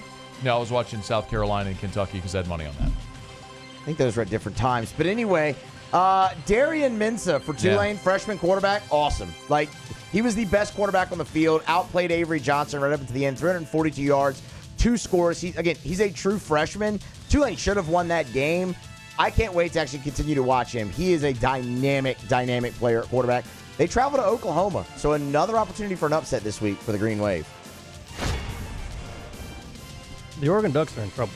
Yes. They had another fight on their hands Saturday against Muso's Heisman-contending running back of Boise State. Stud. Ollie's got jokes! He's a stud. They struggled big time. Ollie's got jokes! Their offensive line was bad. Dylan Gabriel was sacked 4 times. The O-line was shuffled a lot. They've struggled against Idaho in week 1, but they face Oregon State next week, so we'll see if they can fix their issues. You think Boise State's going to the playoff? I said Boise State is going to be there, have a chance to go to the playoff. I didn't say they were going. I said they're going to have a chance. I think Texas State is the team to watch for. So Texas State, a lot of people before the season thought UTSA was the G5 team, right? The short list? On the short list, for sure. Texas State beat UTSA 49-10. Dominant. Brother, you know where Texas State's going this week? I'm sorry. Who's going to Texas State this week? I do not. Who is that? Arizona State. I have no idea. I think this is in San Marcos. It is. It's at Bobcat Stadium. Arizona State is going to San Marcos. If Texas State beats Arizona State, I mean, you could always grab the throat somewhere along the way, but you blow out UTSA. If you beat Arizona State this weekend, bro, you got a shot. Texas State, pay attention. Like, as much as I hate the little brother football stuff, one of these Joker teams is going to make the playoff. It might be Texas State. Hit the button. I'll give you another one that it might be. Let's go. It might be Northern Illinois. It's not going to be. You don't know that. Would you let me explain? They have the best win of any group of 5 team and will have the best win of any group of 5 team going forward. And if they don't, but they will. It wasn't flukish that they beat Notre Dame. They beat that team on the road. It was flukish. No, it wasn't flukish. They had a first down. They got taken away from them at the end of the damn game because referees are terrible. Notre Dame didn't care. They were sleepwalking. And they lost the damn game. Big letdown. And they lost the game. Yeah, what I'm telling you is they have the best group of 5 win that any group of 5 team will have. Yes. And if they run through the MAC at they won't. 1-2 losses, they won't. They're going to be in the college football playoff as the champion because they beat a top 5 Notre Dame team on the road. You're wasting our time because they won't be. Okay, we'll mark the tape on that one too. They'll lose 4 games.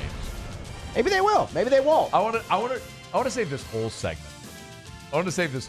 I kind of do too. No, I really do because it's going to be funny to look at in 10 weeks. This is like setting ourselves up with our baseball picks before every season. Oh, dude, and we go those back are so at the beginning bad. and we're like, wait, somebody picked the White Sox to win the Central. Nobody did that. Stop it. Nobody did. No one did that. I know. All right, Paulie, go. Nebraska, they could be a team to watch, and they have a great defense.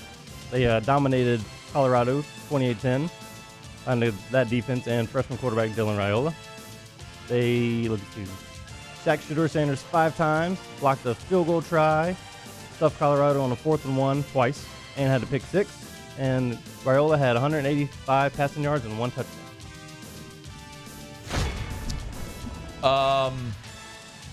Hey, Muse. Yes. What happened to NC State this week? They got shellacked, brother. Hey, Muse, what's happened to Florida State? Oh, they stink. They're 0-2. Yeah. Who's the best team in the ACC? Miami. Conventional wisdom would say Miami right now. Probably agree. Yep. You know who Clemson doesn't play this year? Miami? Did you see what Clemson did this week? I did. They beat up on a Sun Belt team. They beat Appalachian State 66-20. I'm not sitting here trying to prop up Appalachian State. What I'm trying to tell you is Clemson plays NC State, Stanford, Florida State, Wake Forest, Virginia, Louisville at home, at Virginia Tech, at Pitt, Citadel, and South Carolina. If you buried Clemson in the ACC after they got blown out by Georgia, that might have been premature. Clemson ain't dead yet. They got doors blown off them by Georgia, but a lot of teams would. Clemson, dog. Would set up a date with Miami in the championship game. Keep an eye that'd be interesting. on Clemson. Long way from done.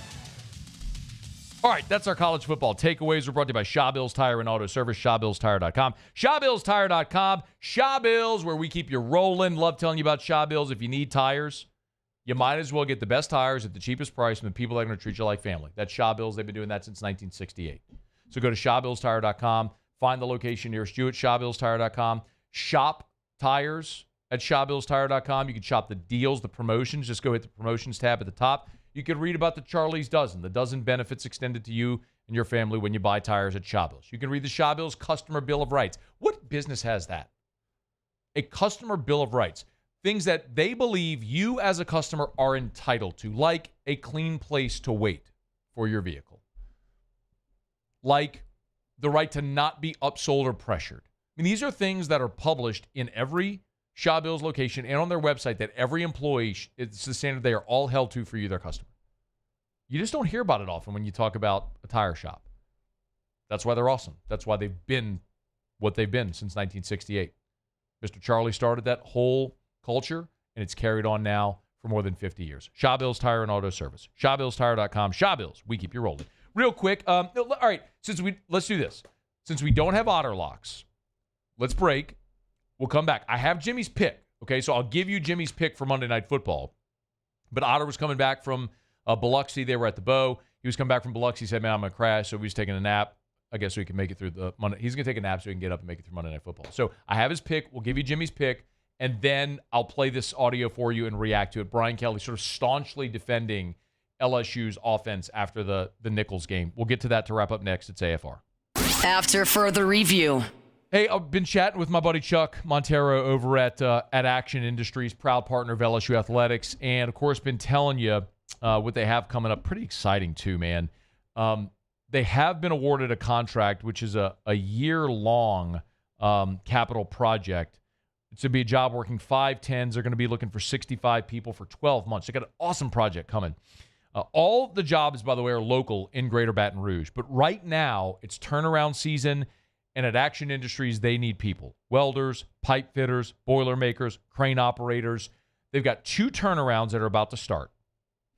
They're 4 to 5 week turnarounds, 7/12s. So if you want to apply, you can go to the website, actionindinc.com, Action Industries Incorporated, actionindinc.com, or you can apply in person at their Geismar office on Highway 30. Just ask for Zach. It's Action Industries, proud partner of LSU Athletics.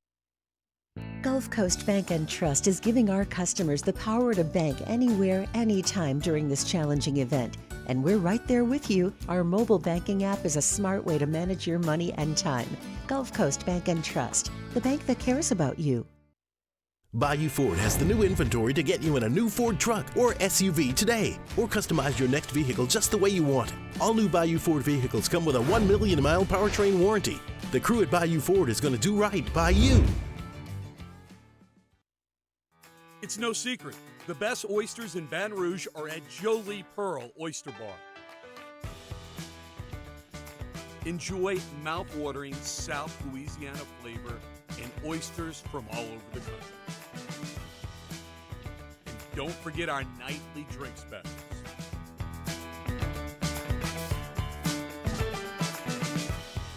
Jolie Pearl Oyster Bar, located in downtown Baton Rouge.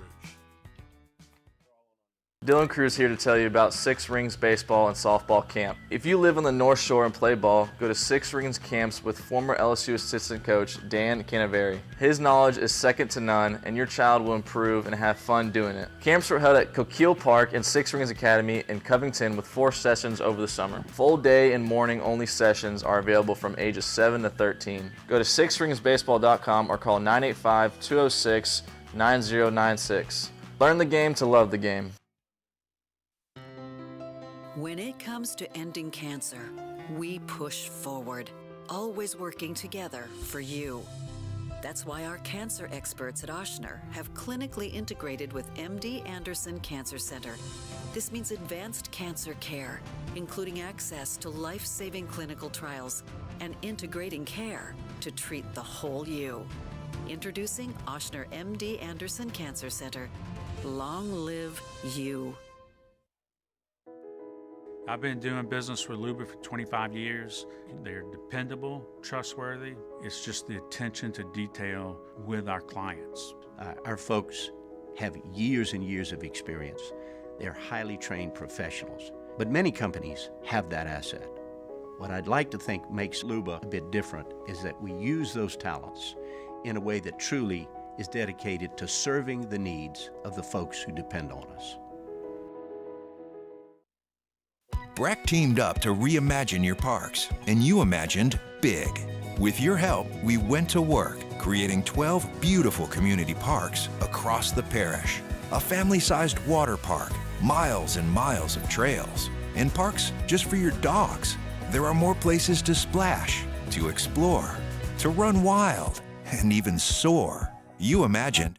Review presented by Relief Windows. Windows, doors, siding, and oh yeah, they also do interior shutters.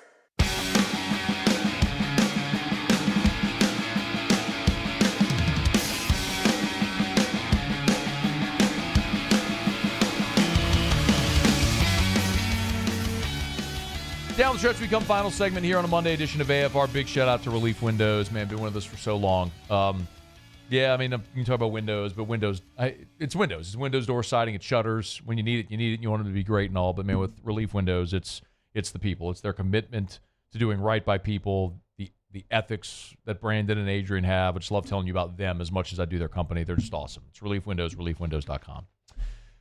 Okay, since LSU beat, let me get to the pick. All right, so Otterlocks, Jimmy's not here. He's back in town. They were at the Beau Rivage. He's back, but I think taking a little nap. The pick tonight is the under. Jimmy's on the under. Handy just walked in here. He's on the under. Randy McKay on the under. Randy's professional sports bettor, is one of the best guys, goes on Football Sunday. By the way, Muse, what was the total? Did they go, was it 6-3-1 yesterday? That is what I believe. I would have to go back and totally check it. But yes, let's see. The losses were the Titans. It was the Titans, the Rams, and which was a bad beat too. At least for me, the Seahawks had the hook, not the minus 6. It was the hook with the Seahawks. So the those are the only 3 losses. So yeah, that sounds right. 6-3-1. 6-3-1, and if you had Seattle at 6, then you were 6-2-2. Yeah. So those dudes were 70 games over 500 last year over the course of the season collectively on Jimmy Ott's Football Sunday when they give their picks. Like Jimmy gives his 5-pack, Andy Iskoe, Paul Nolan, Randy McKay, Matt Humans. I'm missing somebody else. There's somebody else. Anyway, they give their best bets. Last year, they were a combined 7-0, 70 games over 500. I'm telling you, listen to that show, bet their picks. You're going to win money.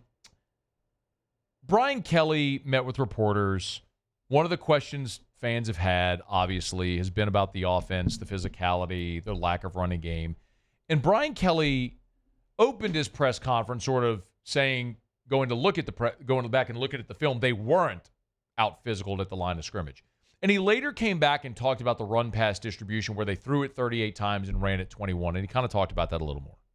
So when that ball gets thrown out on the perimeter, you see Anderson catch the ball on a quick perimeter throw. Those are run plays that he's throwing the ball out because there's too many guys. I can't block them all. So that happened 4 times. Those were run calls with too many players that you couldn't block. So the ball gets thrown out on the perimeter, and those are some of his checks. The other ones, some of those run plays, we have hitch routes attached to it. And the run is called, but because there's too many guys, we have free access throws that we can throw the ball onto the perimeter as well. So I think we had 23 or 26 runs. I think we probably called in totality maybe 35, 36 run plays, but they were checked out of because of the particular looks. So Brian Kelly is telling you this offense called 35, 36 run plays in that game. At the end of the game, the disparity was 38 passes, 21 runs. He said 20, 25, 26 maybe said, but it was actually, you ended up with 21 rushing attempts. Even if his math is off by 5 or so, what if your run-pass differential was 33 pass attempts and 26 rush attempts? It's closer to balance. But do you really want to see LSU running into the 8 and 9-man box? I'll repeat what I said at the start of the show if you weren't here. For a decade, we watched an LSU offense with a coach who stubbornly ran straight into a brick wall to prove they were tougher than everybody else. If a defense is going to show you an 8 or 9-man box, I would rather your quarterback, who currently leads college football in passing touchdowns, throw to your freakishly athletic receivers, tight ends, running backs. You just took a defensive back who played quarterback in high school, who's never been a running back, moved him to running back on Tuesday, and in his first game, he catches all 3 targets and scores a touchdown. You have no shortage of weapons through the air. And if you're asking, well, then where was that in the second half against USC? I'm with you. Yes, I'm with you. Throw the ball. They thought they could run it, tried to maybe shorten the game. It bit him in the behind. Yes, throw the ball. You're a passing offense. Throw the ball. It is the antithesis of what you were during the Miles era. But it's fun to watch, and it's a way you can win games. So go win games. All right, thanks for being here with us. Oh, we usually have the Otterlocks music. Yeah. Yeah, I was like, this just felt different. Yeah, I didn't play it because I didn't want it to drown out the cut. You're good. You're good. I knew we were playing that you're already. right. Yeah. It just felt, just felt a little. All right, that'll do it for us. Muse, Pauly, thanks. Y'all have an awesome night. Look forward to being here tomorrow. If you miss anything, AFR On Demand. We'll see you tomorrow at 3. View. After further review, as we get on down the road, brought to you by South Point Volkswagen, southpointvw.com. New and certified pre-owned in Baton Rouge and online at southpointvw.com, southpointvw.com. Hey, look, if you're thinking about a new vehicle, great time to get by South Point Volkswagen. They always have something going on, but the South Point Volkswagen Red Tag Sales Event, that's a mouthful. It's going on right now over at South Point, Louisiana's largest volume Volkswagen dealer. You want to go test drive a Crossport? That's what I drive. It's the Atlas Crossport. It's the Atlas, which is the 3-row, 7-seater family SUV. They take out the back row, so it's a little shorter, a little sleeker with all the same great technology, style, feel, performance of luxury. Check it out. It's at South Point Volkswagen. Airline just north of Highland. You want the best deal on the best vehicles? They got it. And remember, all those V-dubs are manufactured in Chattanooga, Tennessee, so it's manufactured in the U.S. of A. as well. It's South Point Volkswagen. What's your direction? I've been doing business with Luba for 25 years. They're dependable, trustworthy. It's just the attention to detail with our clients. Our folks have years and years of experience. They're highly trained professionals, but many companies have that asset.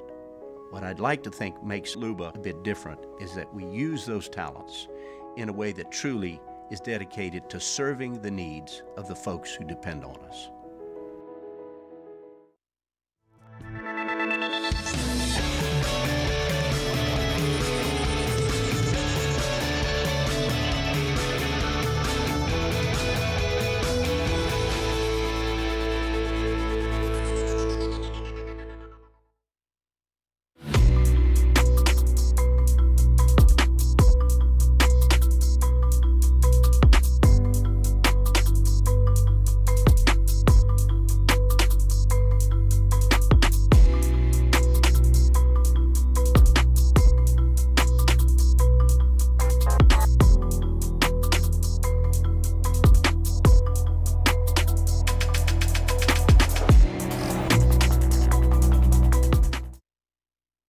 Gulf Coast Office Products is a nationally recognized Savin office equipment dealer based right here in Louisiana. Over 100 employees strong, Gulf Coast has the boots on the ground to support all vertical markets, from education, engineering, legal, and finance. With the latest in office technology, from desktop to production segment units, Gulf Coast and Savin have the perfect fit for you.